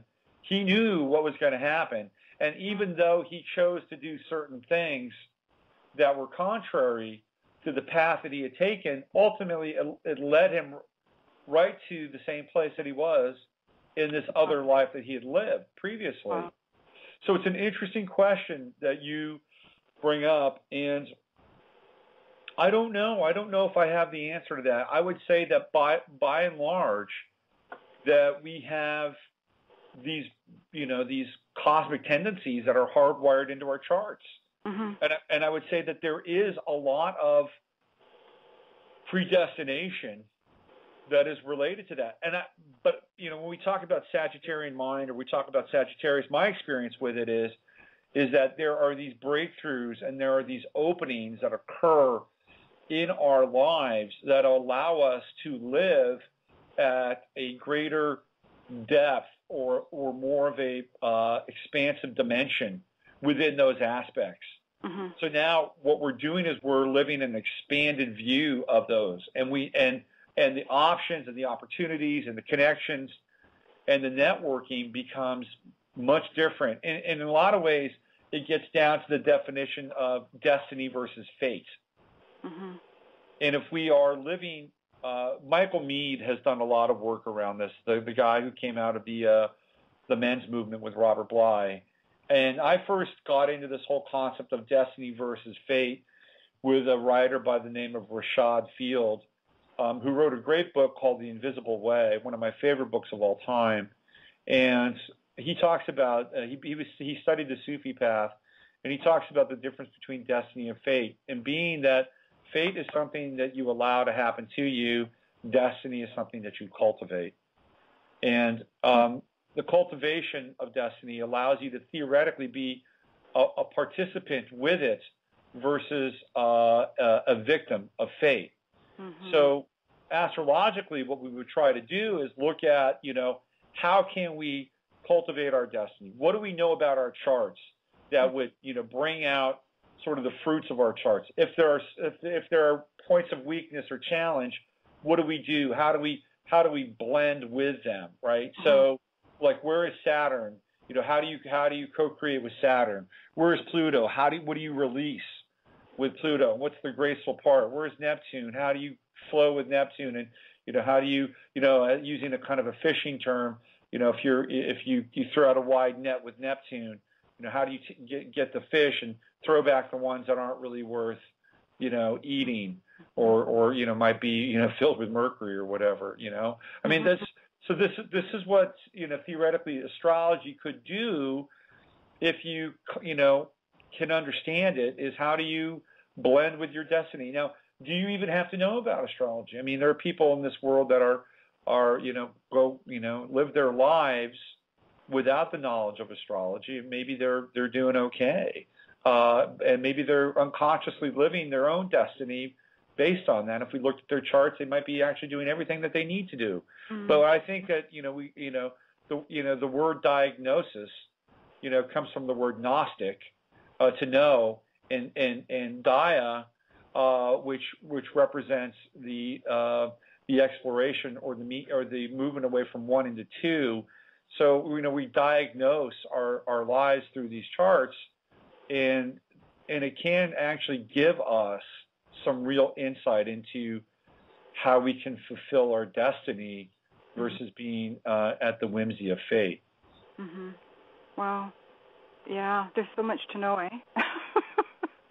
Well, look, I mean, if we look at the life of Jesus, and there are a lot of people that think that Jesus didn't exist, that he is, that he's Osiris, or he's Ra, or he's Kukulkan, or a manifestation of all these solar gods. This is my own belief system. I believe that Jesus lived. I believe that Jesus had a life. He was a human, and that he was an incredibly enlightened being, and probably one of the most enlightened beings ever to walk the face of this planet. And what Jesus was attempting to do during his lifetime was he was attempting to get people into the simplicity of their relationship with God. Because what he was dealing with at that time were the Pharisees and the high priests, the high Kabbalistic priests, which had turned everything into a very arcane system. So much so that, there was, that you had to wash, and it was almost obsessive compulsive disorder in terms of how to live a life, near God. And Jesus was like, no, you don't have to do that. You don't have to understand these complex systems. All you got to do is get to the source. And I'm here to show you how to get to the source. And in our culture, that message has become obfuscated. Mm-hmm. And does astrology play a role in helping us get in touch with the source? Yes, I think it does. Yeah, I do. But does it have to be that complicated? I don't necessarily think so. And in fact, as an astrologer, and this is probably a heresy, but I don't, when I look at a chart, I don't necessarily get wound up into quincunxes and semi-sextiles and quintiles because at some level that is just way too fractal, and it's way too much information in order for people to comprehend. Yeah. Mm-hmm. And so, what is astrology? Is it a blueprint and a diagram and a map of your soul? Potentially it is. And so what Jason and I were talking about, and I think what Sagittarius really is about, is that you come to this point where all the systems, because Sagittarius, when we look at Sagittarius, it is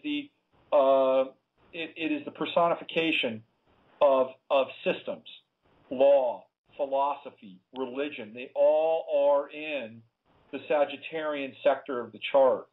Oh.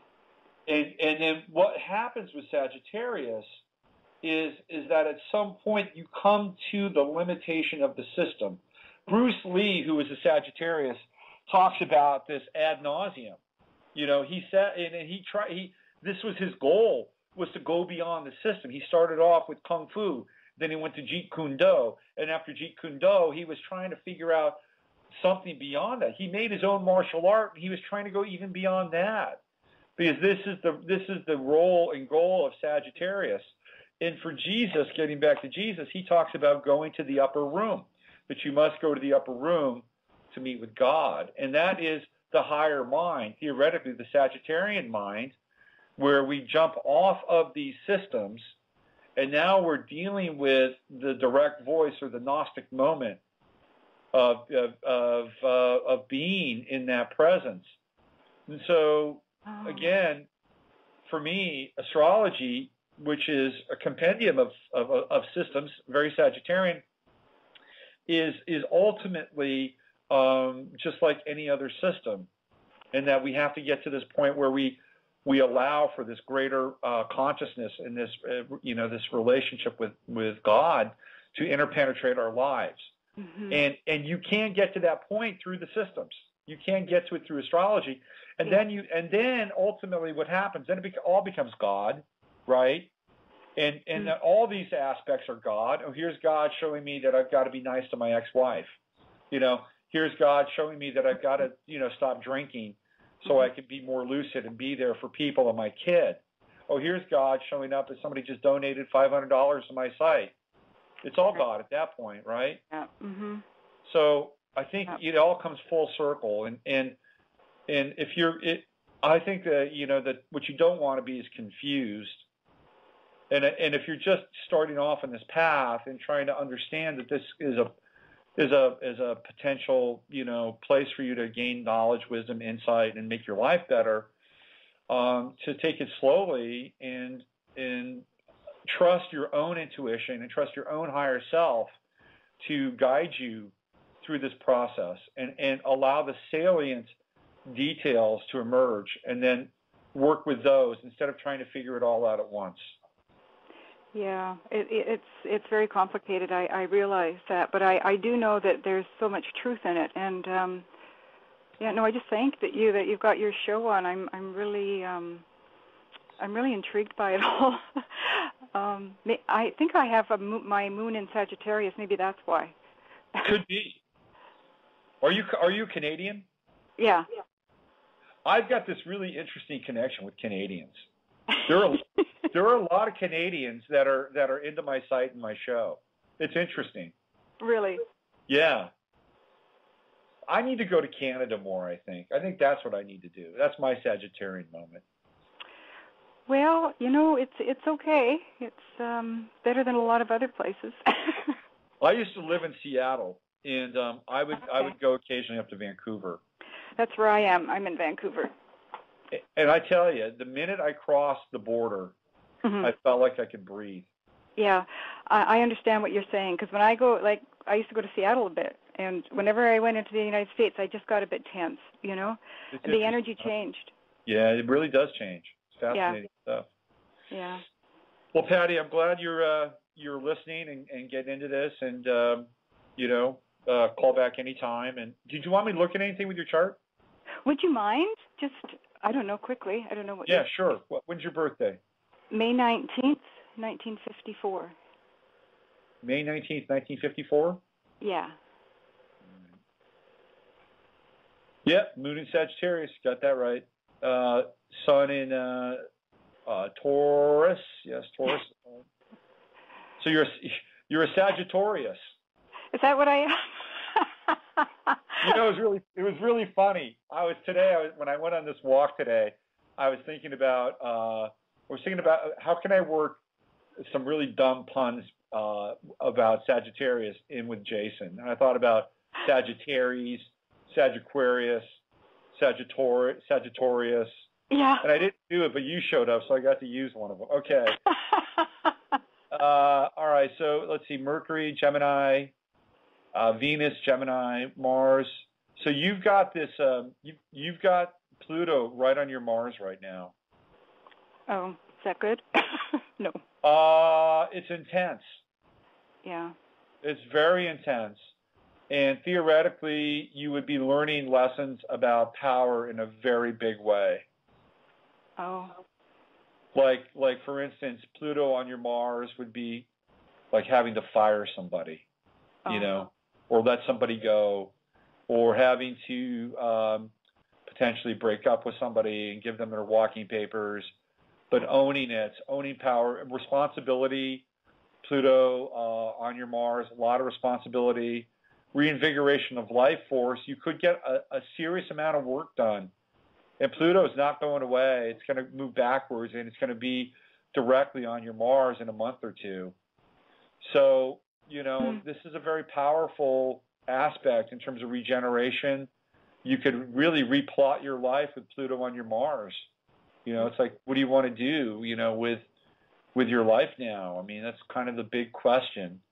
I don't know, in terms of sexuality, Pluto on your Mars could be a very profound and provocative opening sexually, and could have you rediscover the power of sex in your life to rejuvenate you. You know, Jupiter is, where are you? Right there. Jupiter is going to be crossing over your moon, your Mercury, which would be slightly opposed your moon. So Jupiter on your Mercury, and this again is just in the next few weeks, would be kind of, you know, it would be a breakthrough in terms of your ability to process information. So maybe some of the stuff that we're talking about on the show today, or in your life in general, really begins to kick in, and you begin to have a lot of, you know, personal revelations and epiphanies, and, you know, things really coming together for you very, very quickly. So even though you say that this is a lot for you to take in with Mercury and Gemini, you'll get up to speed in no time. So you're going to be going through your second Saturn return.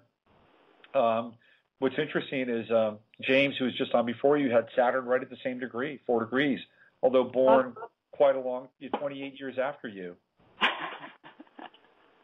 So this is actually a very second Saturn return. Again, this is the theme of rebirth, regeneration. What do you want to do with, you know, this next phase of your life? Yeah. Very big, very important, major transit for you. And again, it has to do with power, regeneration, sexuality, you know, change of life, things like that. You know, these are very profound themes for you. Venus is going to be going direct back over your natal Venus, and it could be the return of important relationships back into your life. I mean, one of the manifestations would be something like a high school lover popping back into your life after all these years, like the person that got away, or, you know, it would be something along those lines. Oh, wow, who are you? Great. You're free now. I'm free now. Hey, maybe we can play with this and explore this. Those sorts of things. Okay. And also with Venus and Gemini, Mercury and Gemini, it would also be kind of the rebirth, or the renaissance of things that were interesting to you at earlier points in your life. that maybe you had to give up. Oh. You know, like you were really interested in maybe anthropology or something like that, but you became accountant, even though probably that's not what you became, but along those lines. Okay. Yeah. Yeah. So this is, I mean, I would say more than anything that the theme for you is rebirth, remembering, regeneration, and reformation in terms of many different sectors of your life. Mm-hmm. Rediscovery. Maybe what you're going to be doing with a lot of this material isn't learning it, but rediscovering it. Interesting. Yeah, makes total sense what you're saying. Absolutely. Because everything was taken away from me, and I had 8 years of purging and refining, and, you know, I almost died of cancer a few months ago, and I've come back from that. It's about rebirth. It truly is. I knocked on death's door, and I've come up from it, and now it's just reclaiming stuff. I really get it. I so get it. Yeah. Well, that's Pluto. A lot of that's Pluto on your Mars too. You know, because Mars is will, expression, energy, and life force, and Capricorn is longevity. So congratulations for doing that.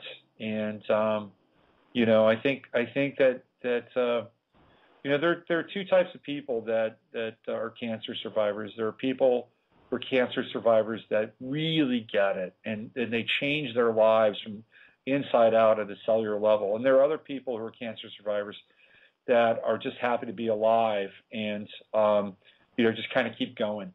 Mm-hmm. And I think you're probably in the former camp. And you know, congratulations on that. And you know, I think you've got some really wonderful pieces ahead of you. Wow. Well, thank you, Robert. I won't. I'll let somebody else go on, and I really appreciate who you are and what you're doing, and you know, just keep going. I really am so intrigued by this stuff. Well, stay in touch with us, Patty, and let us know how things are going with you. Okay? Thanks very much. All right. Take good care. You do. Bye-bye. Bye-bye. Okay, it's 11:47, and I tell you what I'm going to do today. I've got 3 people on the line, and what I'm going to do is I'm going to talk to all of you because you've all been hanging in there for a long time. And if I talk to you, it's going to be part of the podcast and not part of the stream. So don't worry if I don't get to you in the live portion of the show. So if you're calling from 336-512 and 901. Just hang in there. What I want to do is, let me do this. Let me take the 336 call, and then because you've been on hold the longest, and let's keep this to about 8 to 10 minutes at the most. And then I want to do a quick little meditation here for Colorado, and then I'll take the final 2 calls off the stream. Hey, thank you for calling, and thank you for holding. Who are you? Hi, I'm Lene. How you doing? I'm good. How are you? I'm good. Oh, very, very, very good show. I have to say that as well.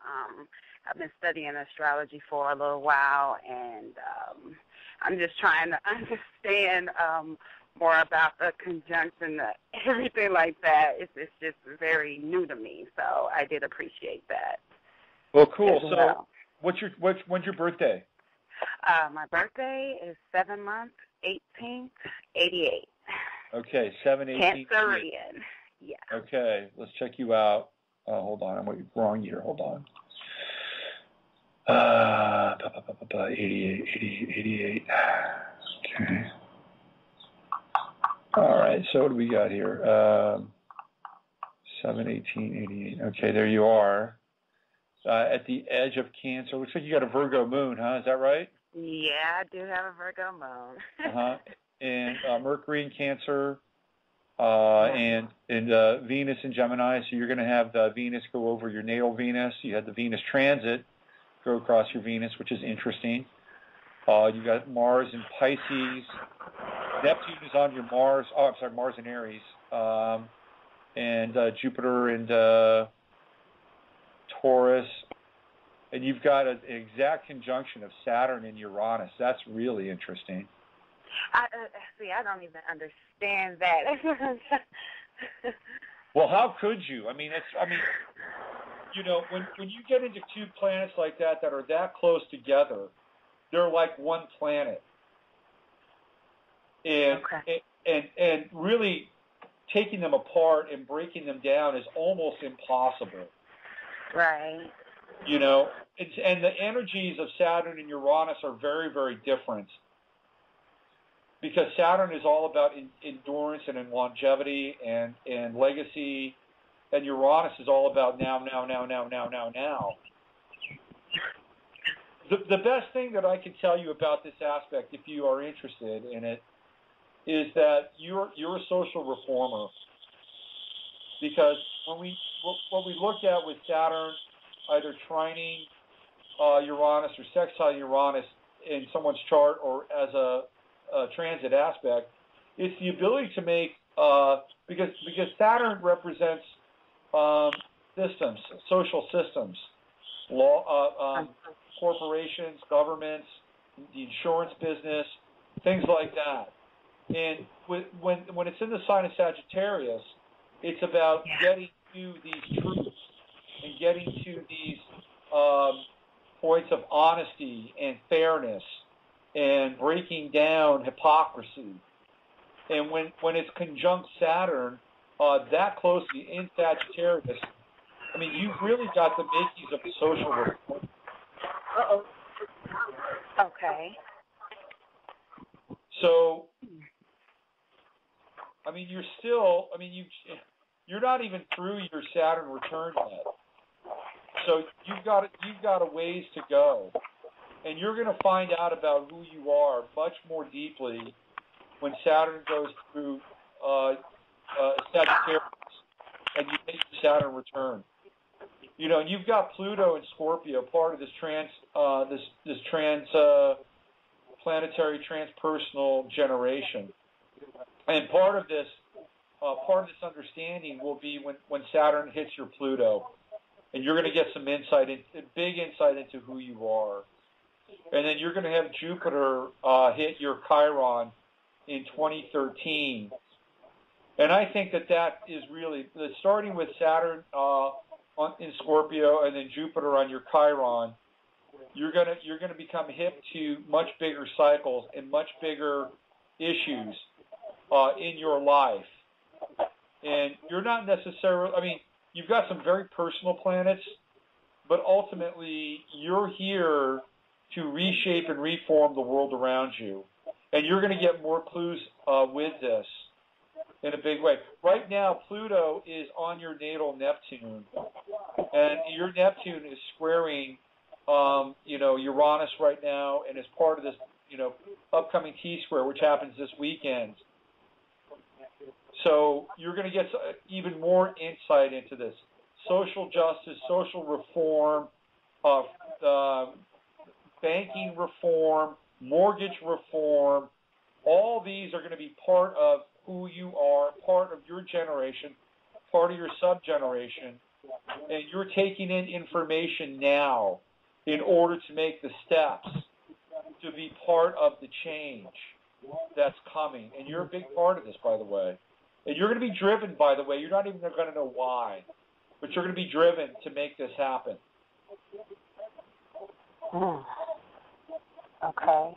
So your challenge is to live a personal life with all this sort of, Cancerian, Gemini, Virgo aspects of your charts, while on the other hand, you're living something else. You're living a much bigger piece, which in a lot of ways aligns with your Venus and Gemini in your chart. So, I would say right now, your job or your role is the acquisition of knowledge. Yes. Absolutely. That I do know. That is true. That is. Well, at some point that's going to shift. It's going to shift during your Saturn return. And that's when you begin to apply your knowledge in a much bigger way. Much, much bigger way. Where do you live? I'm in North Carolina. Okay, so one of the things that you will do immediately in your area, especially as you go through your Saturn return, is that you're going to be known as a person in your area that will initiate change on a local level, and that could be being involved in city government, writing new laws, or challenging old laws. That's where it starts for you initially, and then it moves outwards. Okay.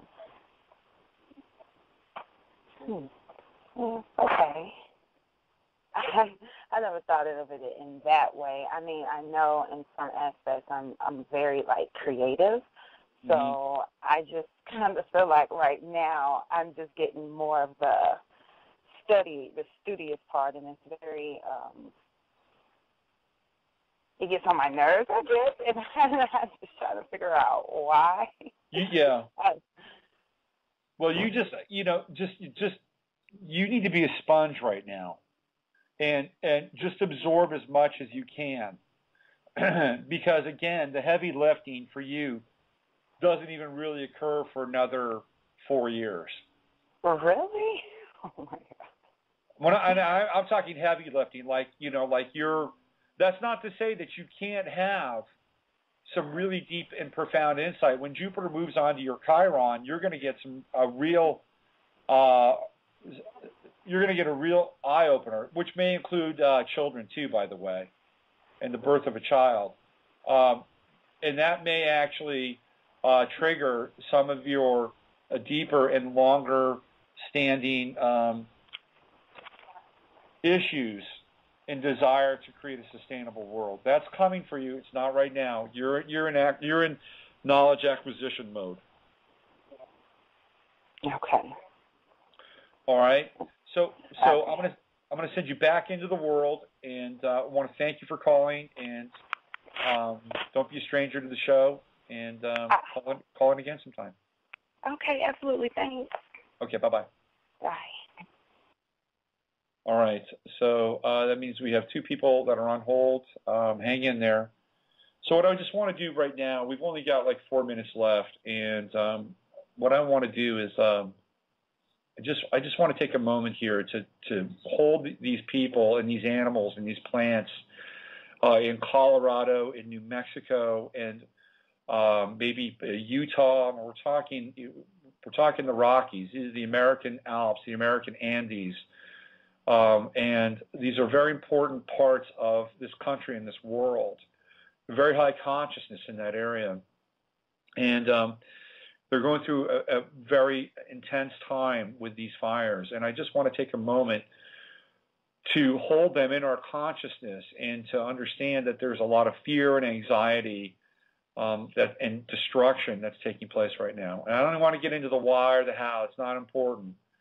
But let's just think about them and hold them in our consciousness. And if you can, just for a moment, even if it's just 60 seconds, to visualize clouds forming over the entire region and just drenching that area in rain. Drenching that area in rain. And we see the clouds, and we see the beauty of these great thunder clouds which gather in the plains and move towards the mountains.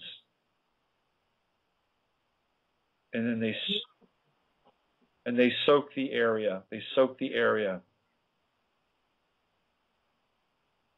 in blessed relief with water. Let's just all hold that image in our minds just for the next 30 seconds before we're interrupted.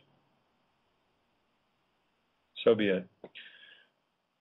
Okay, I want to thank everybody that's been on the show on the streaming side, especially my guest today, Jason Fleming, aka Sagittarian Mind. I want to thank him for being on. And right now, I'm going to take these final 2 calls offline, and they'll be a part of the podcast. I'll be back on Friday with Denise Carrig, who is a life coach, and Sarah Nash, who is the cosmic cooker. Sarah Nash, we're going to get into her. Celebrating the divine feminine on Friday. Use your head to discern what's real, your heart to step on what's possible. This is Robert Phoenix. You've been listening to Navigating the Astrological Matrix. And I'm now moving to the podcast part of today's show. Thank you very much for listening and being a part of it. I'll see you on Friday. Hi there. Hey, this is Dave. Hey, Dave. How's it going? It's going. It's been kind of wild the last week. You mean in terms of your world or the world around us? My world. Where are you calling from, Dave? This is Dave from Austin. Oh, Dave, of course. Yeah. Hey, man. So so we're offline theoretically, although people will hear us. So what happened in the last week?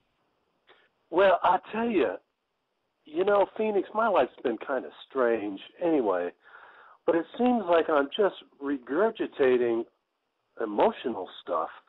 And to tell you the truth, after 30 years of this, there's no way in the world I've had this much emotional stuff to regurgitate. So it gets me to the point to think I'm guilty. It's like, well, what the hell am I doing wrong? When were you born again? What year? 12/3/53.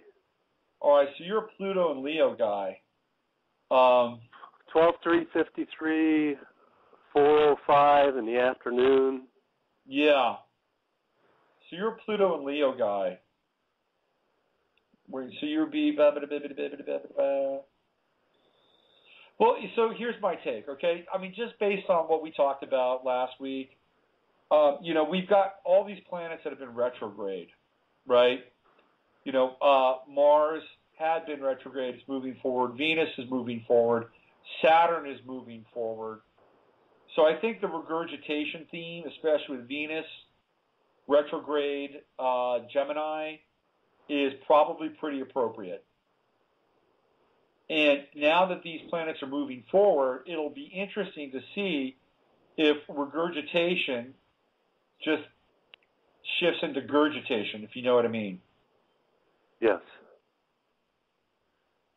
So you can field test that in your life. Well, the reason I called, I really kind of wanted to get this in my mind, what you were talking about. Yeah. And I've been in this state that I'm feeling right now. Man, there's nothing changed in my life, but my life is consumed right now with this information coming at me. That's all about fear, anxiety, depression, and it's very strange to me. Well, based on what I remember about your chart, when Pluto moves into your 8th house, that's no bullshit, man. I mean, that's part of the master class, Pluto in the 8th house. And so if you're dealing with fear and anxiety, which, again, we talked about this, which is ultimately the fear of death, right? I mean, that's kind of what's, with Pluto in the 8th house, you would get that kind of resonance. And that would be your lesson. And what was the other piece? It was Saturn. It was all that Scorpio stuff. Yeah. In your 6th house. And I talked about Saturn, how Saturn will really allow you to get a handle on that once it shifts out of Libra and into Scorpio, and then basically steamrolling all the stellium of all those planets in your 6th house. Like if we're looking at this in terms of future events, right? And we're looking at astrology being able to, if not predict, at least portend. That's what I'm looking at. That's the reason I'm calling. It's Saturn. Man. It's Saturn. I mean, you're going to deal with these fears, and you're going to deal with all this scorpionic stellium material in your 6th house, which is the house of Virgo. You're going to deal with that. You're going to master this stuff. It's going to happen. It is going. You have no choice. You have no choice in the matter. So how long am I possibly in this frame? Well, in this place? Well, lucky for you, I mean, Saturn moves into Scorpio in October. It's moving forward. It's getting ready to move forward now from where it's been in Libra. So you're gonna you're going to experience some forward momentum of Saturn in your 6th house. Let's put it that way. So that's going to happen, right? I mean, that's a given. So the energy is going to shift, and as we move closer towards, and Jason and I talked a little bit about this with Saturn and Scorpio. We're starting to get hints of it right now. You're going to start to feel it. You're going to start to feel like, what can I do to master this stuff? Because Saturn is all about gravity, it's all about pressure, and it's all about, co-creating with it. Man, that's what I feel. I feel this intensity that I don't even talk to anybody that feels what I feel. It's like a pressure, and it's a physical feeling pressure. Yeah. As well as an informational feeling, inappropriate pressure. Just non-serving. So part of this, Dave, is Saturn. The 6th house is about purpose, right? It's about who am I? What am I good at? What are my skills, gifts, and abilities? What's my dharma? That's Saturn. I mean, that's the 6th house. And so Saturn in your 6th house in Scorpio gets you to focus on, repurposing your purpose. And it's like, what am I going to do? How am I going to make a difference? What's important? What's really important to me? Because that's Saturn again in the 6th house on all that square. What's important to me? Fuck everything else. This is the most important thing to me, and I am not going to blow it. I'm going to see this through. I'm going to complete my mission. I'm going to master this stuff, and in the process of it, I am going to repurpose my purpose. That's what it's about. Okay. And because you've got this Sagittarian thing going on, part of Sagittarius is really speculative. It's about stepping back and seeing the high strangeness and the weirdness and the big picture, right? That's what Sagittarius does. And it makes me feel like it's like I don't care about a job and all this shit. I mean, it's like the information that I'm accessing is all I care about. So it's very hard to put in perspective. It's like, where's the me? Where's the me having this job that I do for money, and then it added with that, there's a little bit of fear. It's like, I got this job I'm kind of doing halfway, and I really don't want to do it. Right. Well, the other thing too is like if people look around themselves, right, and they really look around with just a completely naked eye. What they begin to see is that all of this is a lie. It's all bullshit, and in fact, it's all about to come down anyway. So why even have a job? Why even do any of these things? I mean, there is that thread that's kind of running through our times now. Yeah. So there's a collective anxiety and dis-ease or unease that you're probably picking up on as well. Okay. Yeah. Now, then what happens? You're like, well, if there's no purpose, and it's all gonna just run out of oil, and the gears are gonna grind, and everything's gonna crash, then why even have a job? Then now what's your purpose? Well, there's something beyond that, right? Because once you get to like the existential end of the road, or the nadir, which theoretically in some ways you need to do, by the way, because now you're like, okay, well that was fun. Now what do I want to do with my life? Because then you realize that if it's an illusion, then you can theoretically do anything, right? I mean, that's part of the game. Because now you're not hung up on what it's going to look like or how it's going to turn out. Because maybe it's not going to turn out at all. I'll tell you, see, I'm right there, and I have this investment I've been waiting to pop for a long time, and it's just confusing to me. It's like, why hasn't this already happened? I see what you're talking about. The difference between, having everything you want here and nothing is only a thought away. So, what the hell's my holdup is kind of where I'm at. Well, the holdup is you got to get to the end of the road. I think you've just got to get to the end of the road. It's like Sartre, no exit.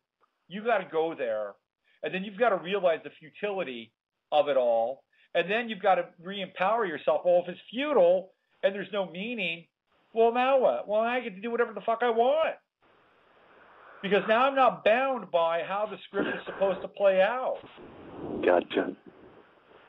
And what you're talking about, the end of the road, it's when you say these things to somebody or anybody, we all go to somewhere. But what I'm hearing you say, and I'm going to the right place finally, is it's not about fearfully going to the end of the road of being depleted in some way. What it's talking about is going to the end of the road to say, I don't need to think that way anymore. That's right. Because all that's really going on here, and check me if I'm wrong, is what we think. Yeah. There's nothing else happening. That's right. I'll tell you what, man, I'm just challenged because I've been kind of on this all my life, and I'm just getting a little tired of being not at the end of the road. I was homeless last year. About a year ago, I lost everything. I went from $1 million house to having everything went away. I didn't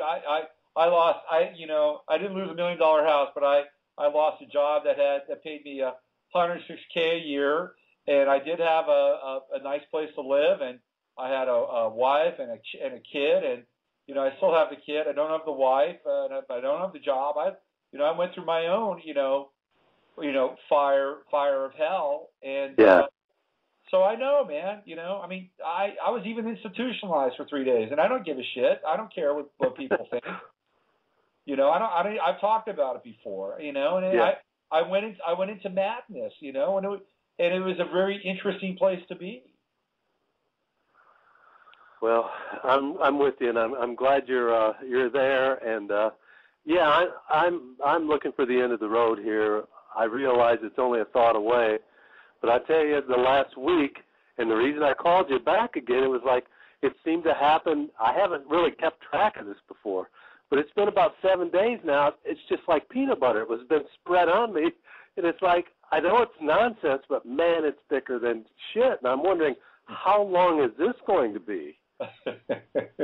Because I'm there with you. It doesn't really exist. So what the hell's going on?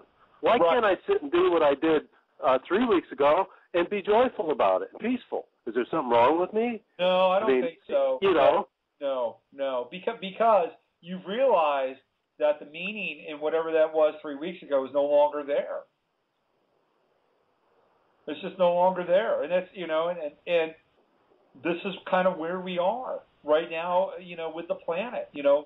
It's like there are things that I used to really dig, and I just don't, I'm not digging them that much anymore. The biggest mind fuck that people are going to have here, all of us are having here, is there is no getting this right. Yeah. There is no getting it at all. There's only doing it. That's right. That's right. And it's just kind of weird. I keep thinking that I'm going to get something right. Well, hell, there's nothing to get right. If I'm with another person, they have their own life going on. I can't view that to be as a landmark. Right. And I can't even use my own. And you just told me I can't because, well, last week I wasn't going through the same shit I am this week. Right. Now I've convinced myself to think I'm going through the same stuff for 40 years. Yeah. That's the part I don't get. And I tell you what, the last 2 days it's really been bothering me. It's like, now wait a minute. What is going on here that I'm repeating the same thought process all this time? And even as we speak, I'm not getting that, but I'm putting it out there so maybe I can get it. Well, it's like, if you get to the end of the road, what you can do is you can get out of your car and go climb a mountain. Follow the trail and go climb a mountain.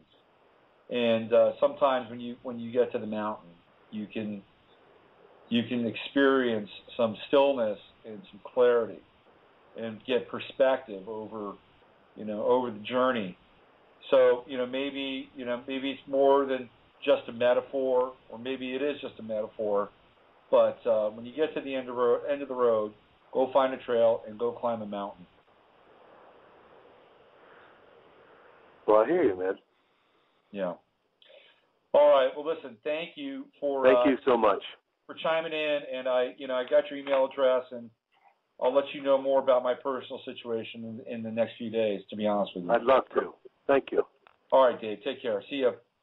Yeah, bye-bye. Are you still there? Yes, it's me. Hey, what's going on, Lenise? Hey, I'm out and about. I was just getting tickled at you. You said you'd been institutionalized in 3 days. I was. It was 3 years ago. It'll be 4 years in March, and I was for 3 days. You know what's so funny about it is I feel like that man that you were talking to, he's going through what I'm trying to come out of. And at one point, I told my sister, I said, y'all need to have me checked. Maybe I need to be put up. Listen, I would not recommend it as a form of relaxation or I know. or the abdication of responsibility. You know what? I've been there. I've worked on those type places, and it is interesting. I tell you, like you said, it's interesting. Well, what was fascinating about my experience is that every step of the way, everybody I met said, "You're not supposed to be here." Yeah, I can believe that myself. That's why I'm laughing about it. Yeah, it was like, here I am. I'm cruising off in the ambulance, and the guy says, the guys, who's driving this thing, they're saying, hey, well, we drive a lot of people, and we don't know why you're here, but you really don't seem like one of those people, And you must have been God must have put you on some mission to go in there and help somebody. Well, I tell you, I could do a whole radio show with that experience. Oh, I bet. I thought that was so funny because, like right now, he's the last person that would need to go there. I don't know what the circumstances were, but it was funny to me because I can't see it. Well, I tell you, had a bad day and somebody got it twisted or something. Well, it's a very convoluted time, but I'm at a point right now where I don't really care that much about it at all. It's just why I talked about it, so I've owned it. Whatever, I've owned it. Yeah, so, I think on any given day, anybody could end up there, and they really need to go for that moment. Oh, I'm telling you, that's true. If we could only pull back the curtains on another person's mind to see what's really going on back there. Right. We'd all. There's so many people walking around loose that are having a repeated day where they need to be institutionalized, but they're walking around free as a bird. Yeah, that's true. Loose. That's absolutely true. Yeah, all right. Have you moved yet? Well, it's I've been so undecided about moving, but I think I'm back to just staying where I am. Oh. There are some newer apartments across the street, and I went over there and put an apartment on hold and decided, I woke up, I think it was Monday morning, and said I can't move over there because it's not a win-win. Yeah. Too unbalanced, Yeah. I would have been paying more and getting less in one way and just giving up my garage and all that. I said, I'll stay. But I still hadn't, it's complicated because I put down $150 and they ended up giving my holding fee back. Because I asked for it because I said, well, I'm staying in the same apartment, so, what does it matter? Right. And I was out on Blog Talk Radio. I got that money back that I felt like I lost. And I was on Blog Talk Radio, and I met this lady on there, and she lost 200 pounds and got rid of diabetes, and she's got this show called Eating to Live. So in the midst of my crazy back in April and all that was going on with me, I asked her, well, how did you do it, and how did you get rid of diabetes? And I wanted her to tell me because she had become a neuropathic doctor, And I trusted her, so I asked her how much was her fee, and she sent it to me. In the midst of everything else that was going on, do you know she took the money and didn't give me anything? Oh, I mean, nothing. She was supposed to give me, I paid for supplements and some coaching sessions. Oh, so she started lying, and she started sending lie after lie, and she had me watching the mailbox to get these supplements. So I started texting her, telling her exactly what I thought about it, and I never could let this money go. It was $500. Oh. And she wasn't taking my calls and, just kept lying. And then she stopped taking calls and started just texting. Then she stopped that. So, and I never cursed her out or said anything, even though I wanted to. I was trying to be nice, thinking she might give me my money back. But about 3 weeks ago, I just started really telling her exactly what she is. So, to make a long story short, I got the money back. Oh, I kept talking about it with my sister, and they took it out of my account. So my sister said, well, you can get that money back. And right. I pursued it, and I got the money back. Good for you. Congratulations. So I really thank my angels and guides, because I really wanted that money back, and I got it back. $500. $500. A lot of money for me, $500. I'm sure you too, yeah. And she is really something. I couldn't believe it, because at the same time she's saying God, God. And she's still on the radio, and she's using Block Talk Radio as a platform to reel people in and get their money. She is just a total con artist with no conscience. So I'm just thanking God that I was able to get that money back. I'm looking at it, my guides just really pulling for me and not letting her get away with that. Right. Well, good. I'm glad you got it back. And congratulations on staying where you are. Sounds like a sound move. And all good things. Listen, I have to transition out of here now. Okay. All right. Officially end this. So take good care, and thank you for calling in. And we'll talk to you soon. Okay. Thank you. Have a good day. Bye-bye. Bye-bye. And if you're listening on the podcast, that is the official end. And I'll get out of here with a little bit of music. And thank you very much for going this far on the journey. I'll see you on Friday. We are living in a computer-programmed reality, and the only clue we have to it is when some variable is changed and some alteration in our reality occurs. We would have the overwhelming impression that we were reliving the present, déjà vu. Perhaps in precisely the same way, hearing the same words, saying the same words. I submit that these impressions are valid and significant, and I will even say this: such an impression is a clue that at some past time point, a variable was changed, reprogrammed as it were, and that because of this, an alternative world branched off.